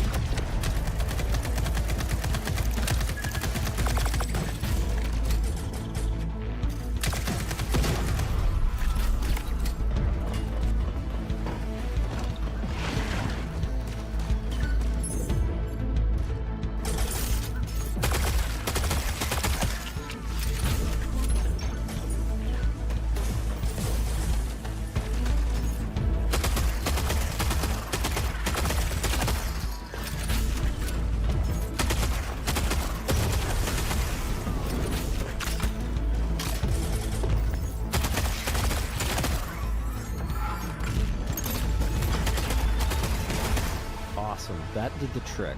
We now catch up to the team having made it to the salvage. However, rival mercenaries have already staked their claim. Gotta hand it to you. Never thought you pricks would make it this far. Too bad you reached the end of the road. Yeah, shove it up your ass. Making a They cast of never friends pick was a the good breeze. ones. I hope you're more of a challenge. We've got control of the auto cannon. How's that for a challenge? Okay, that is going to be difficult.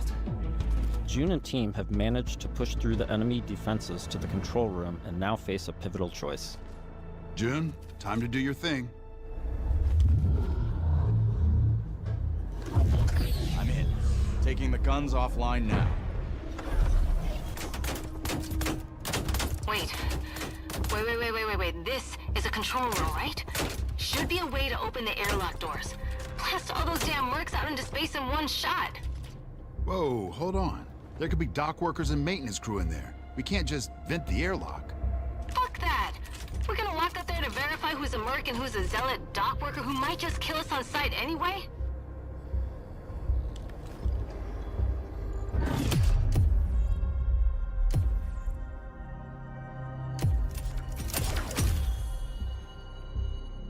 Tom's right. We can't be reckless when lives are at stake. But you don't mind putting our lives at risk? She's gonna go on I'd her rather own. die in a fair fight than risk killing a single innocent bystander. Whatever. I could use some more target practice anyway. Let's move. We've given the mercs too much of a head start already. As you travel across the cluster, you will hear stories of those who have been affected by time, like Tom's account of why he can never go home. You know the strangest part of being out here? Years have already passed on Leiden. Exactly. Spend a few hours on this world, a few days, a few weeks. It's all the same for the people back home. In between missions, you'll journey back to Persepolis, your primary hub and a major city on Leiden for both humans and Awakened. Good morning. Afternoon? I forget. Regardless, nice to meet you. You forget? Ah, you're doing the thing. The elephant forgot something. Is it better or worse if I notice or not? Here, you'll embark on new missions, experience how your choices shape the world around you, and meet new companions, like Phaedra Nath, a genius scientist and technician who's eager to help. Oh, I'm sorry. The lights, you need them, don't you? And you don't? No. The eyes, they don't work. So I built my own. Spectrum's different. External light sources are irrelevant, but it's close enough to what you would call, sight. Impressive. The rot's grown vicious, and it's only getting worse. People call it radiation, decay, but it's so much more than that. It rewrites celestial programming. Intelligently, adaptively. Intelligently? Like it's alive? Your homeworld of Leiden is facing extinction due to a celestial virus called the Rot. You'll need to travel across the Centauri cluster in search of a possible cure. Phaedra's grandfather was a legendary traveler named Elijah Nath. He left Leiden to investigate the Rot before disappearing decades ago. You travel with Phaedra to a planet called Sang, hoping to find some trace of his discoveries. I must thank you for this opportunity, June, for allowing me to be part of this. No point in waiting around.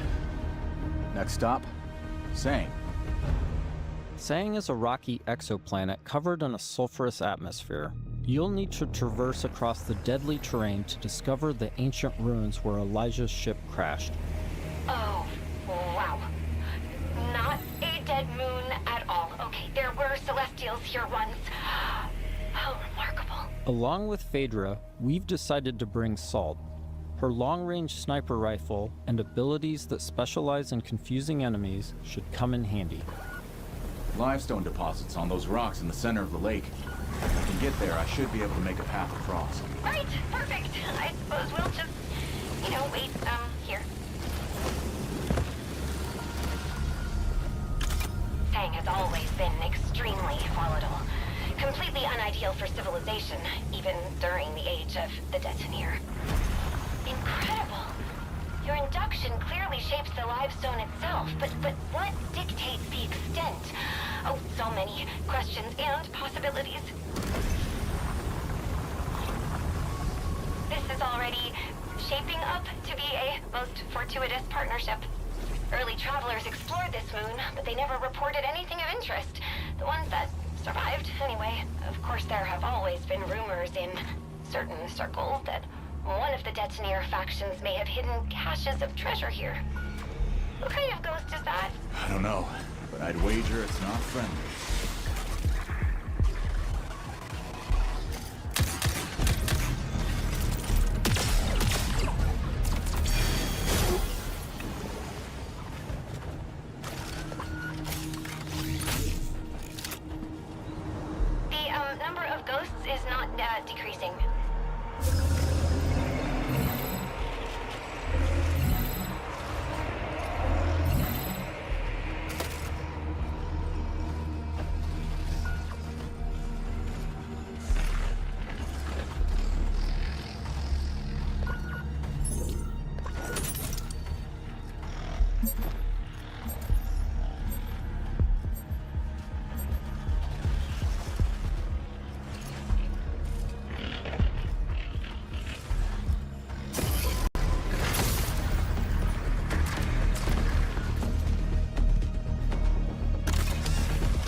Interesting.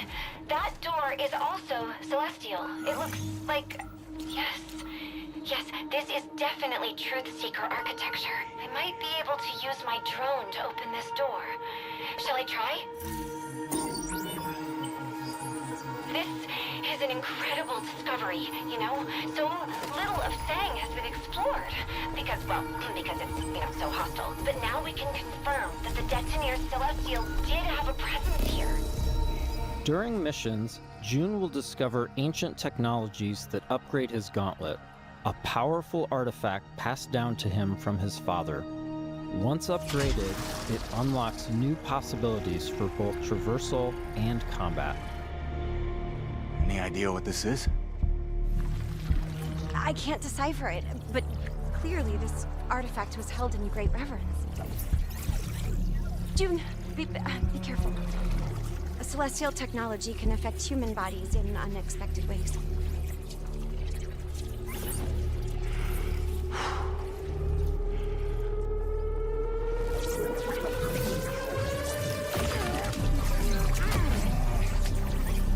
What happened? Are you all right? I'm fine. It took me by surprise. I've never felt anything so powerful. Let's see if this gets us past that bramble.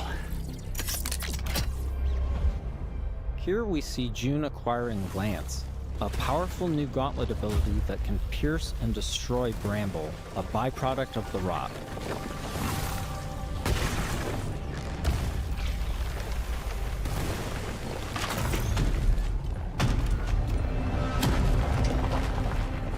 After pushing deeper into Sang, they learn a shocking truth. Phaedra's grandfather is still alive and guarding a terrible secret. You were warned. I told you to turn back. I told you there was nothing here for you but death. You've seen too much now. Stupid, stubborn children. Elijah has unleashed a corrupted and extremely powerful war machine on the team.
With the construct defeated, June and Phaedra must now confront Elijah, what the fuck? hoping to persuade him to share the secrets contained in Sang.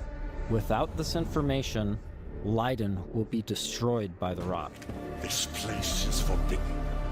I warned you not to come here. You threw away your legacy.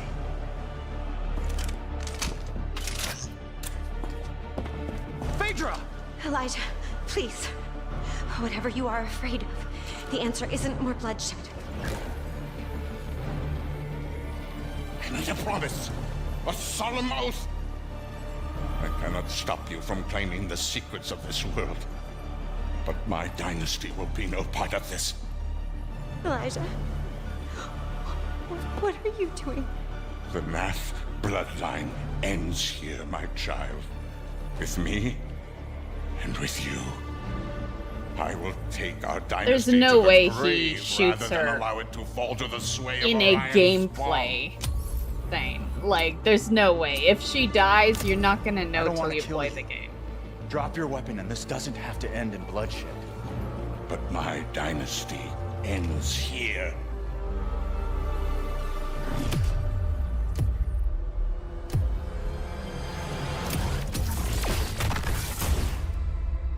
This has been a small peek into the larger world of Exodus. We're in the final stretch of development now, and we'll be sharing more details all the way up to launch. In the meantime, wishlist on your favorite platform now and become a traveler today.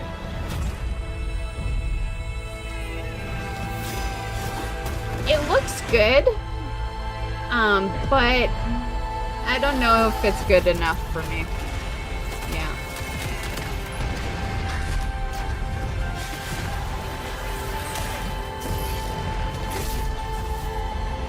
I think it'll depend what we're playing at the time. If we got nothing really on the go, then I'd probably give it a shot.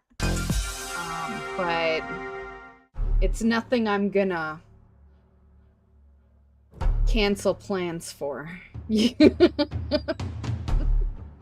what I'm saying?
What a way to kick off the show. That was Terminal War, and this is FGS Live from LA. My name is Jules. How long and I'm is Amy, and over the next left? 30 minutes, we're going to be bringing Because I you gotta even pee. more I could exclusive hold it trailers, if it's 10 developer minutes. interviews, and of course, Oh, a wee sprinkling of it's world like 30 premieres. minutes. Now, as we guys. travel this road together, don't forget that we've got a Steam page that's got Okay. I don't wanna hold it for 30 minutes. Plus I need a drink. I only have that left. So we'll do a little BRB. It's a perfect place for BRB because this is like technically a second show. Only 30 minutes though. You know, not a second 2-hour show or anything. But yeah, I'll be back.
Okay, I'm back.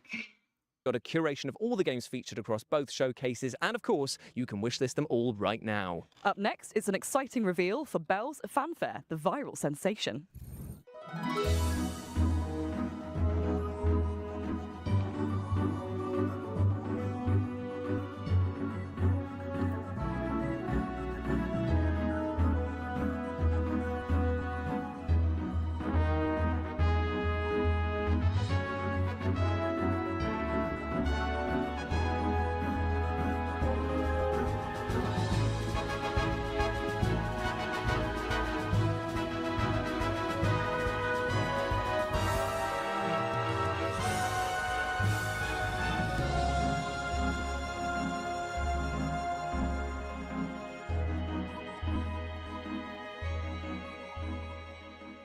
Oh man, I can't believe how good Belle's Fanfare looks. I will be putting every notification bell on that I can because 2027 cannot come soon enough. Next, we're off to the action-packed world of Alcahest to take a look at the game's physics engine in action.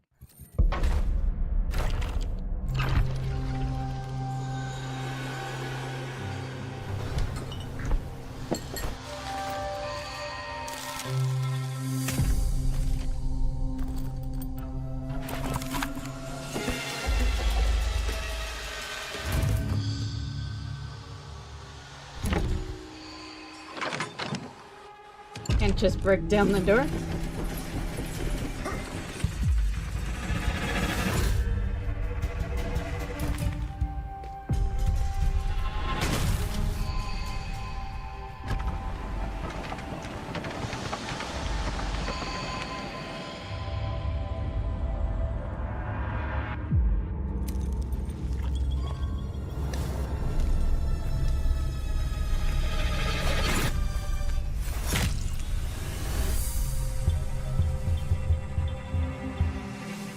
Alcahest is bringing brutal combat to the table, and thanks to its physics-based chaos, it's probably going to be flipping it too. Yeah, and I think that we are just plain flipping excited about it.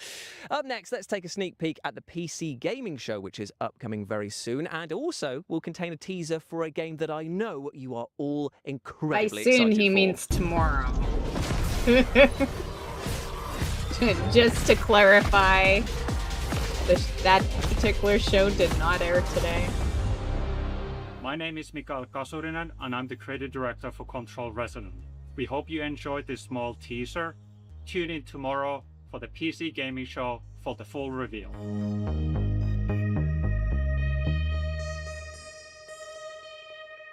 The PC Gaming Show will be going live tomorrow on the 7th of June at these times here, meaning that is a full weekend of gaming content from us all. Aren't you lucky? Aren't you just? Up next, we're digging holes and filling them with crops and bodies. Here's a developer interview with the minds behind the upcoming farming sim with a murder mystery twist, Grave Seasons.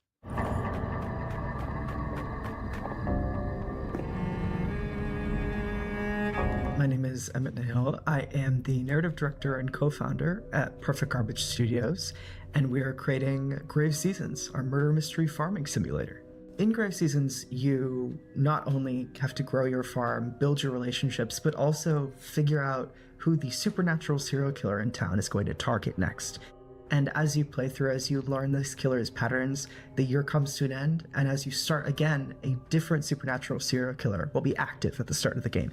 We essentially have a campaign for each killer, so they're fully scripted, fully unique storylines. It's a limited pool, but each time you start a new year in Ashen Ridge, we ask you to sort of re-enter town and a different killer will be active. We do want dating and romance to be really well integrated into the world, so you potentially could end up romancing the killer who's active. But as you romance, you'll learn more and more about these characters, delve into their backstories, and if you're romancing the killer, that same NPC's romance storyline will be different than if you've romanced them when they are not the killer.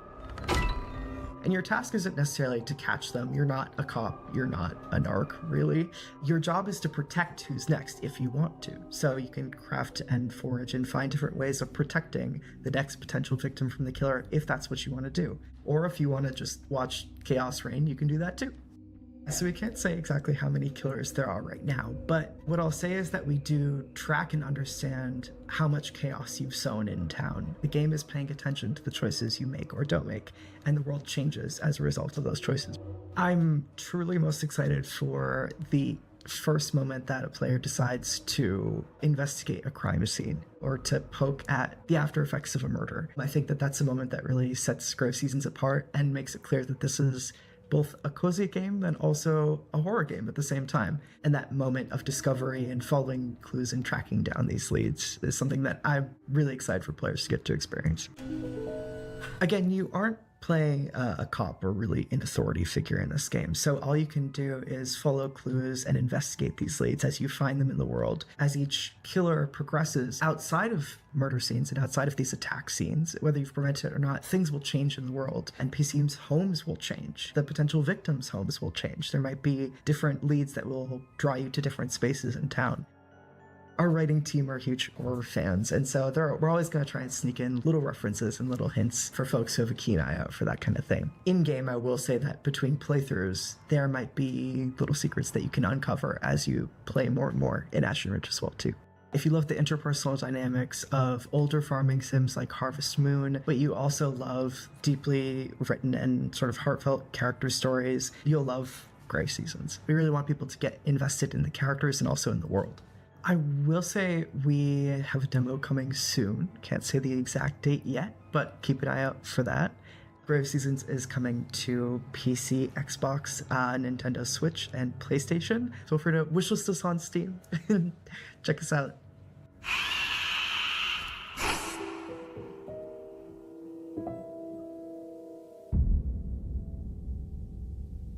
Thanks so much to the team at Grave Seasons for giving us that terrifying peek behind the turnips at their scary yet wholesome project. Up next, I think it's time for our first world premiere. Why'd right? they, Take a look. Why'd they swap?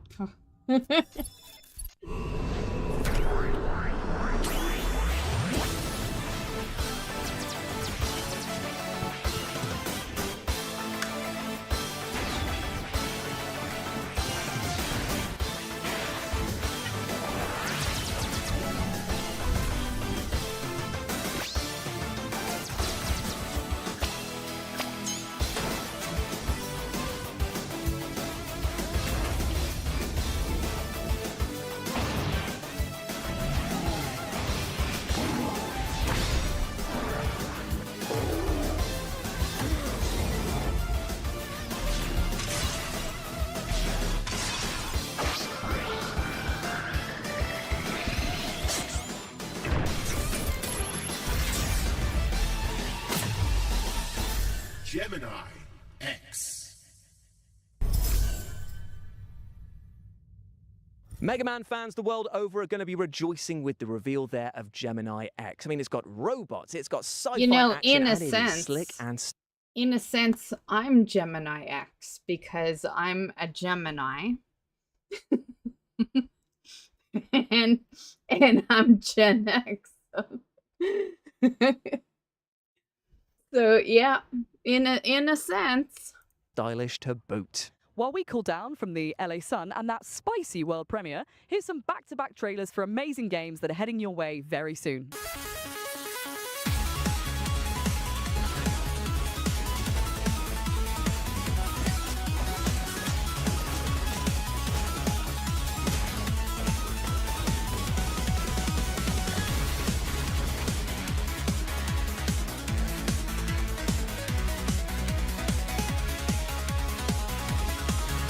Although barely Gen X. I always call myself, like, if we're talking generations, I always say Xennial because I'm like Gen X for like 6 months. We're gonna take the world back from a bunch of nasty shadows. And we're gonna save my lost baby I was born Michael. right at the end of it. Your perfect design allows you to absorb the essence of everyday objects, giving you super cool powers. You'll need to look cute as heck while doing it. And you can even bring a friend to help if you want. You in? Hey.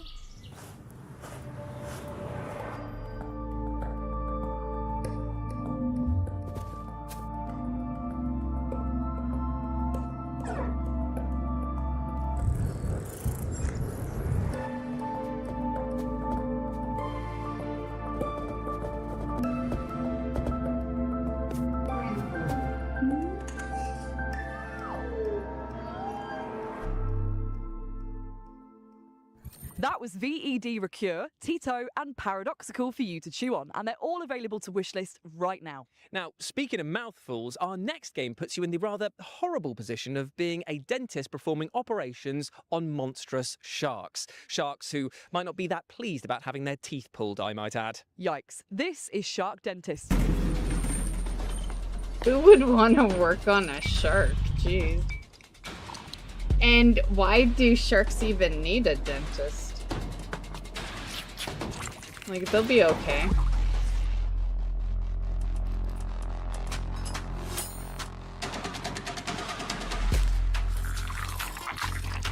Ugh.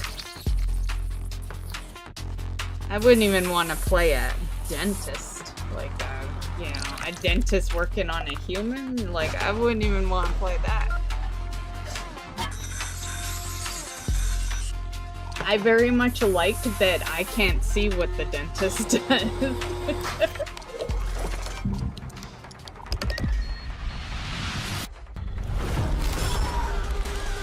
See, that's what happens.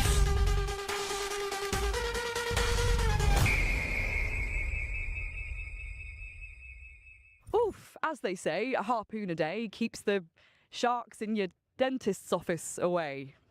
No one says that. Fair enough. Shark Dentist is coming soon, so wishlist it right now if you like the look of it. Now, from tooth to horrible truth now, and that is that the orcs in our next game, well, they're flat out broke. This is Don't Kill Them All.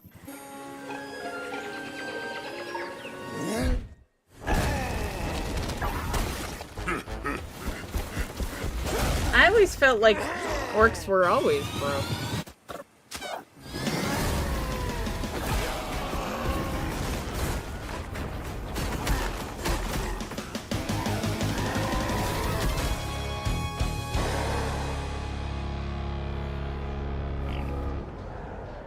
He's really pissed Dirty, that he's broke. smelly, and desperate to kill. Surely these orcs have got some competition with Jules.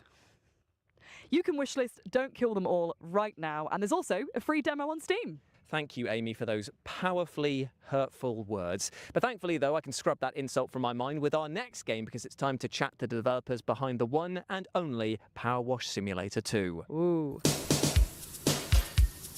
Power Wash Simulator 1 exceeded our expectations. Really happy with the reception that it got. It led us make the sequel as well, Power Wash Simulator 2. And what we're looking to do at the moment is expand that further. So we've got a lot of amazing paid DLC coming out with incredible collaborations, but we're also going to be releasing free jobs alongside those to expand the story of Power Wash Simulator itself and the universe that it is within.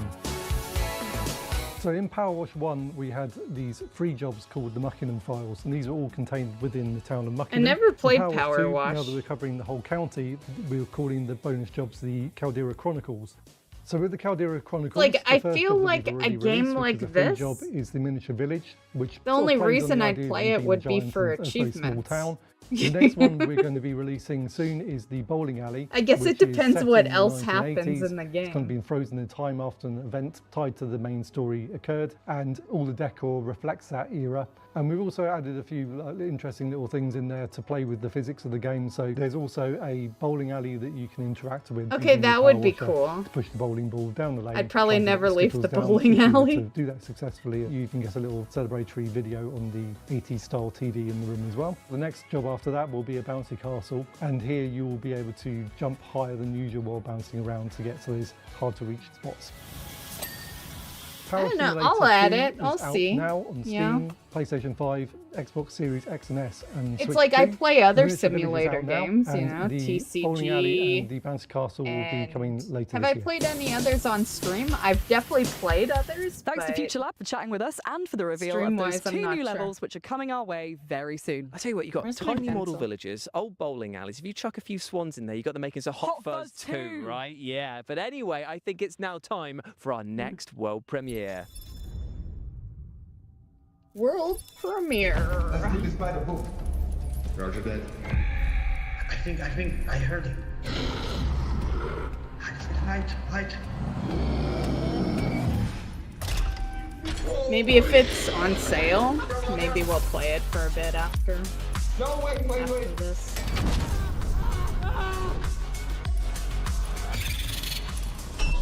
Not hiding, Can we go now?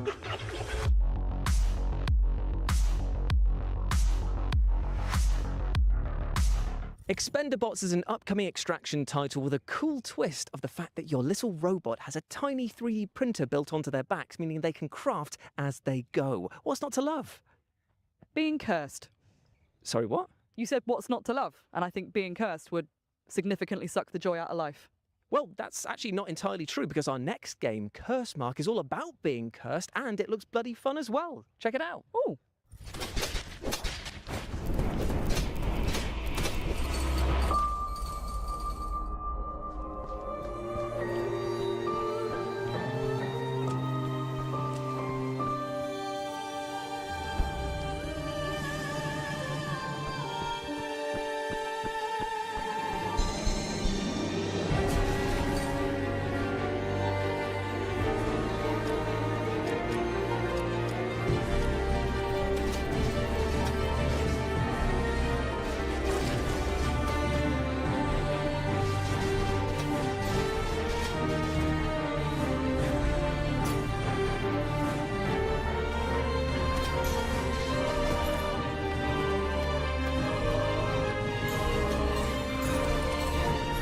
Iron bastard.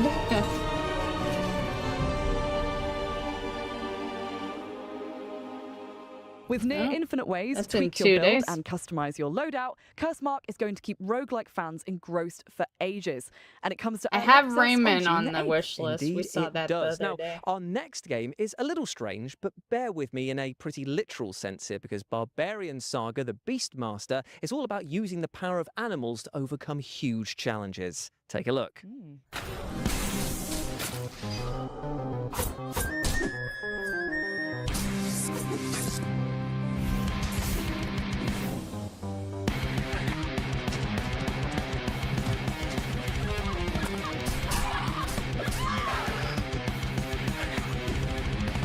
This actually looks pretty good.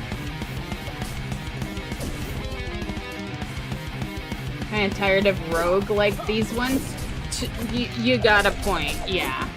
Yeah, there is a lot of rogue ones. For sure. That's what I was saying earlier, like, you know, everyone's just making all the same genres, right? And I gotta imagine, you know, not a dev over here, so just speculation, got nothing to back it up, but I gotta imagine they're the easier games to make. That's probably why there's so many of them. Because if you want to get into the game world of being a dev, this is probably your entry point, you know? You know, games like this, and then Pixels, and yeah. Barbarian Saga the Beastmaster is coming to PC, Xbox consoles, Nintendo Switch, and PlayStation on September the 9th, so wishlist it now.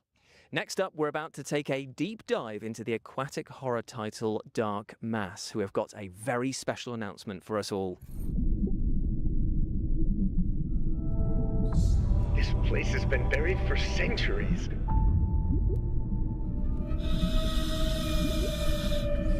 Funny enough, I still like the Castlevania type ones like this. I do too. Yeah. I never technically finish them though. They're the games I just putz around with. Yeah. I don't think I've ever seen the end to a roguelike game. I think we've unleashed the curse. I tell you, if I had hair, it would be standing on end right now, because that looks horrifying. And you can pre-order the physical edition of Dark Mass for PS5 right now. From hairless friends, then, to furry friends, in which I think it's because since they're putz around games, and befriend I forget to enchanting return. Creatures, and You then know? take them into battle with you. I play Take a them, look. and then For centuries, eventually our worlds were held they together, just get forgotten. bound by ancient witch spires and those who protected them. But Which is something why when has it comes to the story games we do, I make sure that we A great stream it till corruption it's done. is spreading. Yeah. The fate of the worlds is in your hands.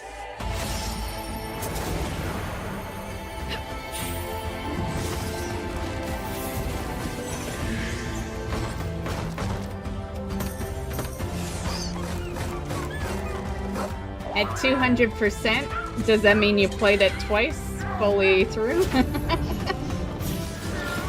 The time has come, Chosen One. Together, we will stop this darkness.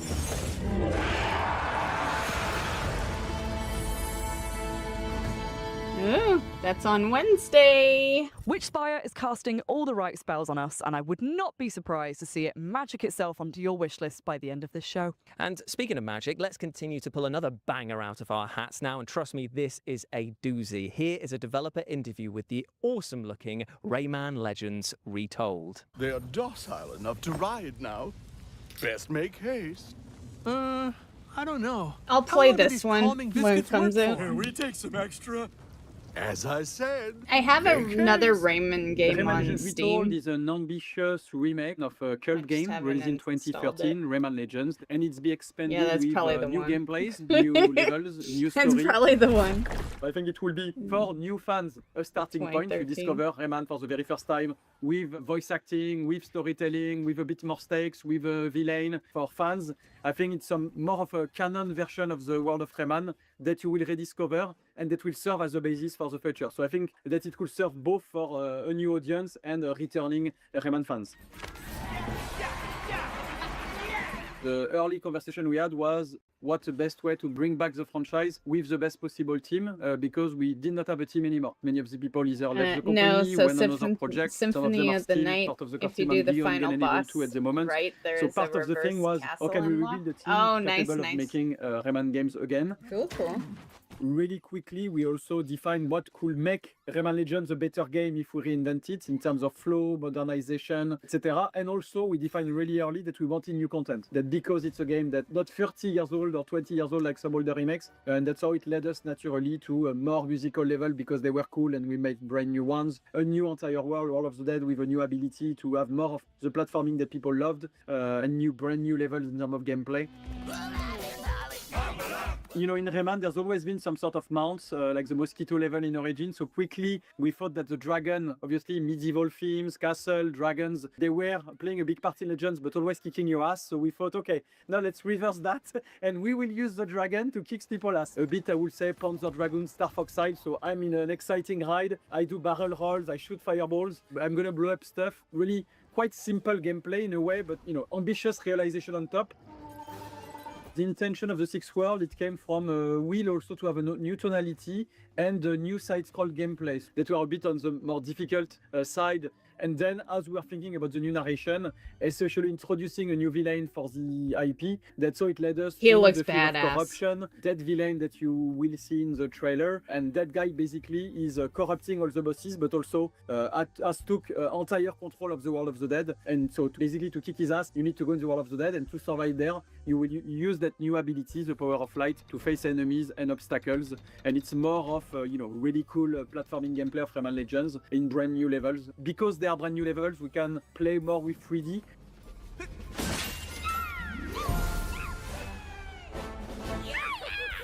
It's a very strong co-op game. It was one of the very strong pillars of Legends we maintain is the 4-player co-op, and I think it's even better optimized for 2-player co-ops. It's super cool to play with kids or your boyfriend, girlfriend. I think is a very solid offer.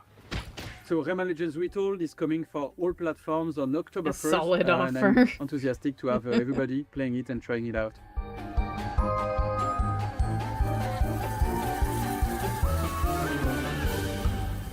Another October I tell game. you, this game sparks so much joy that I might actually self-combust. I didn't think it was possible for me to love Rayman Legends anymore, but there we are. Remake one of my favourite games ever with new content and levels. It looks so good. Up next, we have the sequel to the outstanding Hellcard, unsurprisingly titled Hellcard 2. This lord found his silver spoon was not enough. Extravagance and opulence breed hubris, and hubris breeds rebellion. The queen sends her champions to convey her regards, to cut the whole ordeal short, to dispel his delusions of grandeur, to crush the betrayer. And yet, the Lord still has an ace up his sleeve. Deal with it, or perish. I absolutely love the fact that the positioning of your party is as important as the attacks and spells that you use there. Same, and that like folded paper aesthetic? Yes, please. And I tell you what, you're going to be saying yes, please, to all of these back-to-back trailers that we're going to show you right now.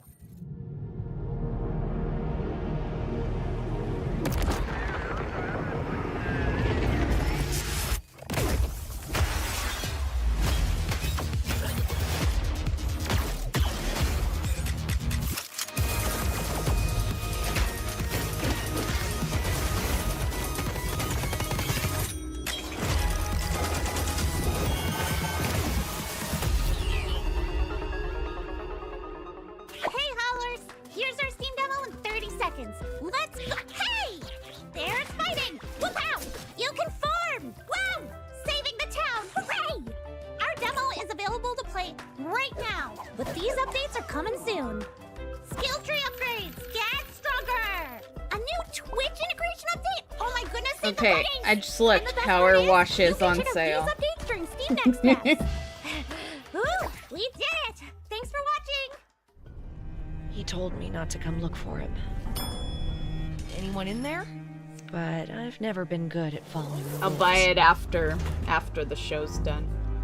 The place doesn't feel right these days. Welcome to Dishaven. Too quiet. So all those stories were true. You also made it back here. He was right all along. I suggest you stay out of this. That was A Pulse, The Rabbit Hole, and Dimhaven, The Lost Source, and you can wishlist them all right now. Up next, we have a brand new trailer for a game that is taking the world by storm with rave reviews from fans and critics alike. This is Black Jacket.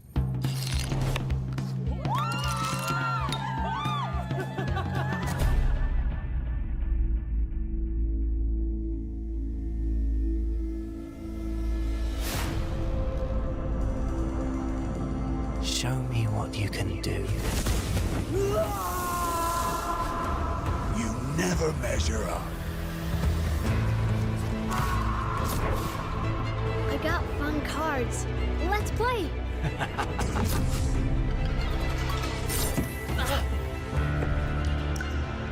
Why do you keep coming back? Nothing good lasts.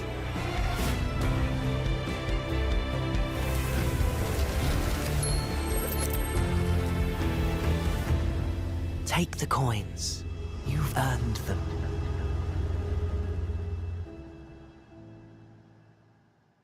Poker? I hardly know her. Well, firstly, it's blackjack, and secondly, I'm phoning HR, all right? You are such a grass, honestly. Black Jacket is out now on PS5, PC, Xbox consoles, and Nintendo Switch. Indeed, it is. Now, you might have noticed this rather fashionable T-shirt that I'm wearing and thought to yourselves, oh, why is he wearing that? Well, I'd love to say it's because I'm a slave to fashion and just love wearing dark clothing on one of the sunniest days here ever in LA, but it's actually because it pertains to the final game of our showcase and our next world premiere. Woo! Before we see what that could be, we just want to extend a massive thank you to everyone who took part in the summer showcase and live from LA, to all of you at home for watching and the team that made this happen. Indeed, indeed. And if you go over to Steam and type in Future Game Show, you can see all of the titles that we've had across both showcases, and why not show the devs some love and wishlist them all, my friends. But as ever, I have been Jules. I've been still Amy, just and we'll write see you them in all Cologne down. in August for our run of shows at Gamescom. Bye. Bye. Okay. Oh, they're still... Oh, they're probably recapping, right? Yeah.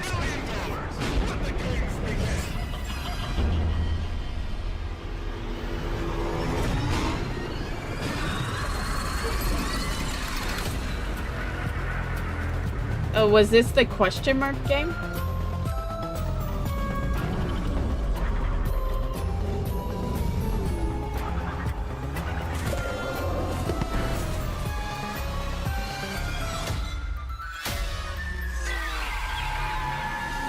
How far would you be willing to go?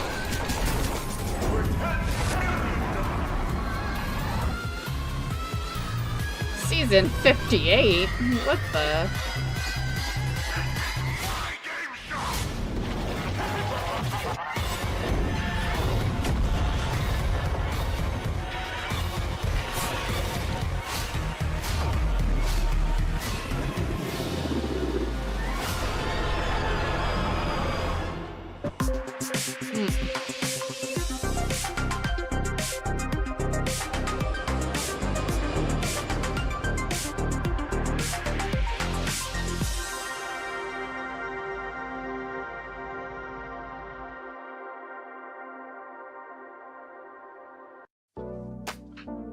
Okay.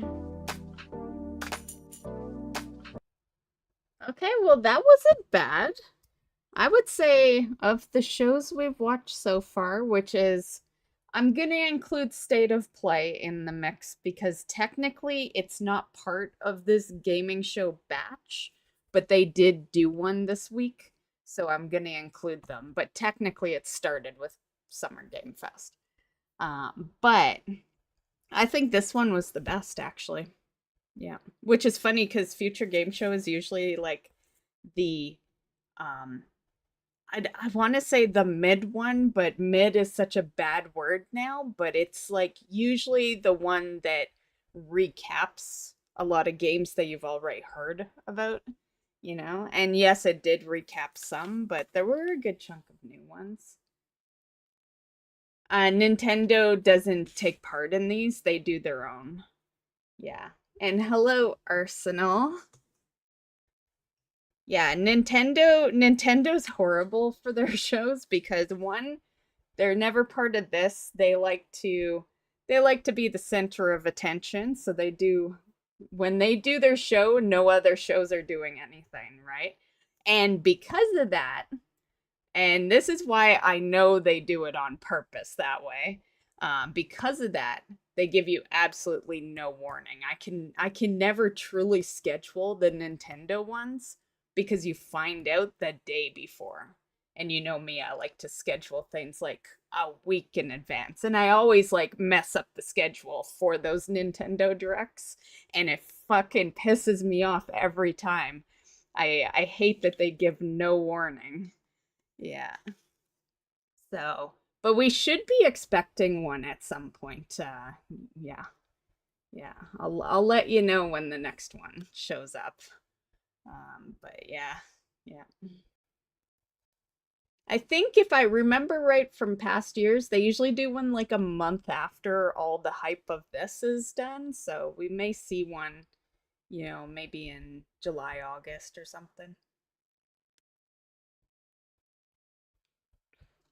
Yeah, they like to let things kind of die down. Which is smart, but it's as a streamer that schedules things, it pisses me off. Yeah. Yeah.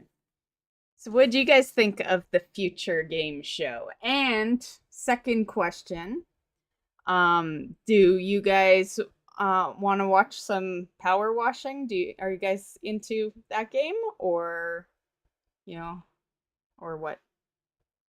Cuz I'll buy it right now. We'll play it. If not, I'll probably just end. And also, are you staying over on YouTube, Drackle? Because I'll quickly put together a scheduled YouTube stream if so.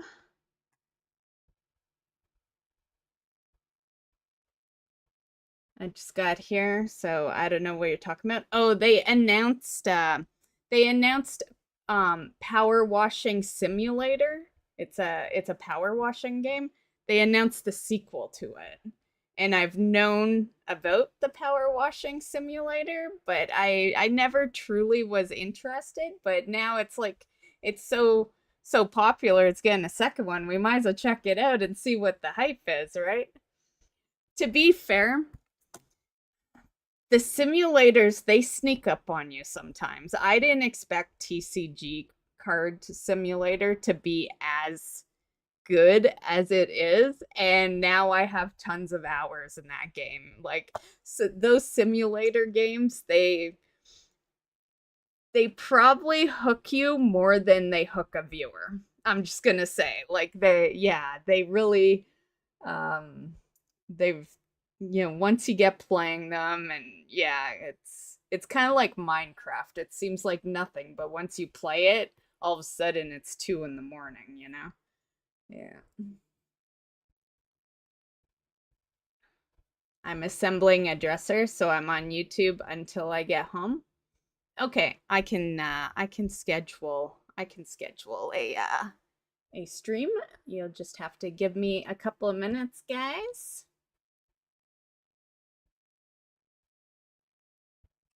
Cuz I got to make a picture.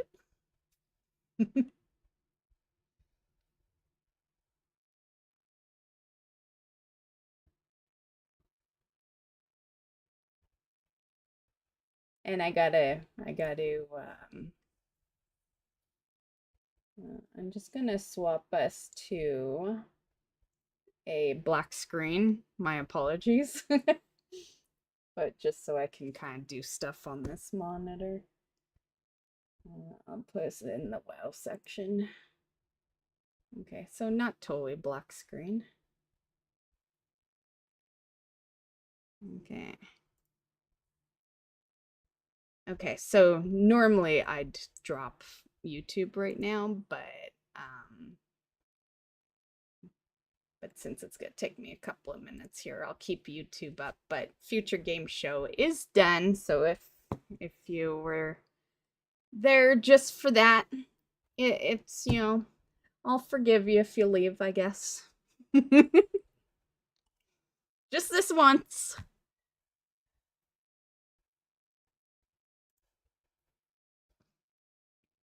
Okay. Let me see, how much is this power washing game? It said 50% off, but I don't know how much it normally is. Oh, Power Washing Simulator, you can or the second one you can already buy? Did they say it was out? Let's see. Oh shit, it's been out for a year. What? They made it, did it not sound like it was new? What did I miss from that trailer? Like, were they must have been a DLC or something they were talking about, right? Like, what the? It says it released October 23rd, 2025, and that is the second one. I'm not talking about the first one. That's the second one. They're both on sale, but not gonna buy the second one. Because there's still a decent amount for someone who doesn't know if she'll like the game. How much was the first one though? Oh, I forgot to put washing. Power wash? Yeah,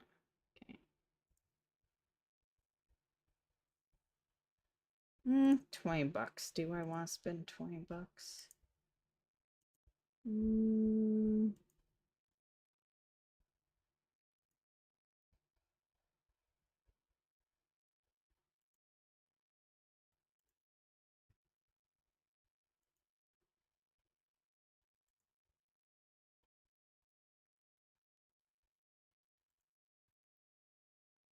know what? I don't know, guys. I don't know. Not to sound like a cheap ass, I did just spend like, what, 90 bucks on 007? But I don't know if I'm gonna like this game, right? Yeah, so maybe I will for another stream. Maybe we just end and you know, I'll get some you know, I could set up the next week's stream schedule, get an edit done, you know, and then we'll be back tomorrow for the next game show. So yeah, I think that's what we'll do. Maybe I'll buy this and then we do it as a different stream, and then I can have the stream ready. I hate when I decide to like do an extra thing while I'm live and the YouTube stream isn't scheduled, so I gotta make a picture and, you know, like, yeah, because then you guys sit in this blank screen until I'm done. But yeah, that could be an upcoming game, guys. So so hopefully you guys are okay with an earlier end today. I will be back tomorrow. I'm not sure if I'm gonna be here right as things go live. Like, I haven't been the whole time anyway, right? But I could tomorrow, and sometimes I have in the past. A lot of the time I have in the past, because the Xbox and PC gaming show is my favorite. But I still like to pause and stuff, so I think I'm gonna intentionally wait till the Xbox One ends, and then I'll get ready to go live, and we'll watch it and then pause along the way. And then by the time we're done watching the Xbox One, the PC one should have started and ended. and then we can do the same. And yeah, which means I'll probably be here around 2-ish. Stream scheduled for 11 in the morning right now. So yeah, so I'm gonna adjust that. I'm probably gonna swap it to 6, but it will be on earlier than 6. 6 is just kind of a nice, you know, a nice time frame to just have scheduled. But I'll probably be here around 2 tomorrow. So I'll be at D&D. So see you time after next. Oh, okay. Yeah, that's right. Yeah, usually I don't even stream Sundays, but I do when it comes to special stuff. Or if I'm not doing a vlog video. I am totally doing a vlog video tomorrow for anyone from that channel. I know it's been a couple of weeks. I got busy with work. So that is still in the mix tomorrow. And so tomorrow's actually a pretty busy day because we got like 2 gaming shows that we'll watch, and then I got to record and edit the vlog video, and yeah. So, but will you be here for the PC gaming show? Because if you wanted, I could. Well, I guess it depends when your D&D ends. But I was gonna say I could do a later one, you know, start at like, I could start at 6, you know, but then D&D, you probably still add it at 6. Yeah. Yeah, let me know. Let me know when D&D ends for you. And I'll ponder it. I don't want to do the game shows too late, because the average person probably goes to bed at 10. But 6 would still be okay. They're usually 2 hours each, so yeah. I would say 6 probably the latest I should start tomorrow. 6, 7, around there. So anyway, I'm gonna go, guys.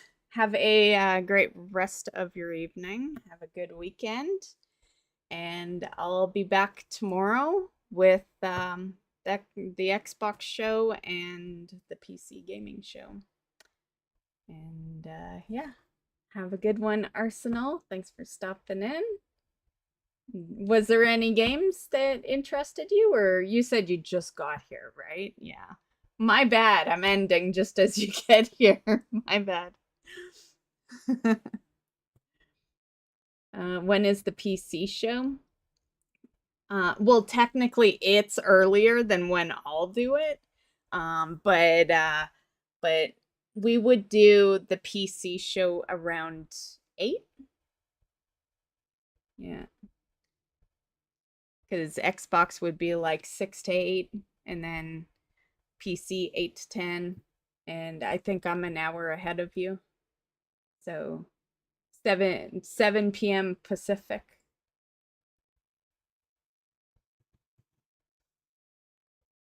Yeah, I didn't see any of it. Well, there was no like huge hits in this one, except Exodus is a new game made by the Mass Effect guys. So yeah, that might be one that might have interested you, maybe. But aside from that, although Hellraiser they showcased. Yeah. Here's my list. So, and I know Arsenal likes generally the same stuff as me, so My Friendly Neighbor was not revealed today. I just put it on there because I remembered it from 3 years ago. So if anyone's wondering where My Friendly Neighbor came from, yeah, it was a game I was interested in 3 years ago. Yeah. So what's really good on this list? Yeah, I would say just Hellraiser. So you didn't really miss too much. The whole list is good, don't get me wrong, but as far as like, you know, like high-tech games. Yeah. I'll go back and check it out. Yeah, it looked pretty good. Looks like it may release this year. It looks like they want to release it in October, which is rough. I made a comment about that because you know what else releases around October? Actually, it's September. But Halloween. Yeah, so that would be two majorly known horror movie turned into game all in the same month. Yeah.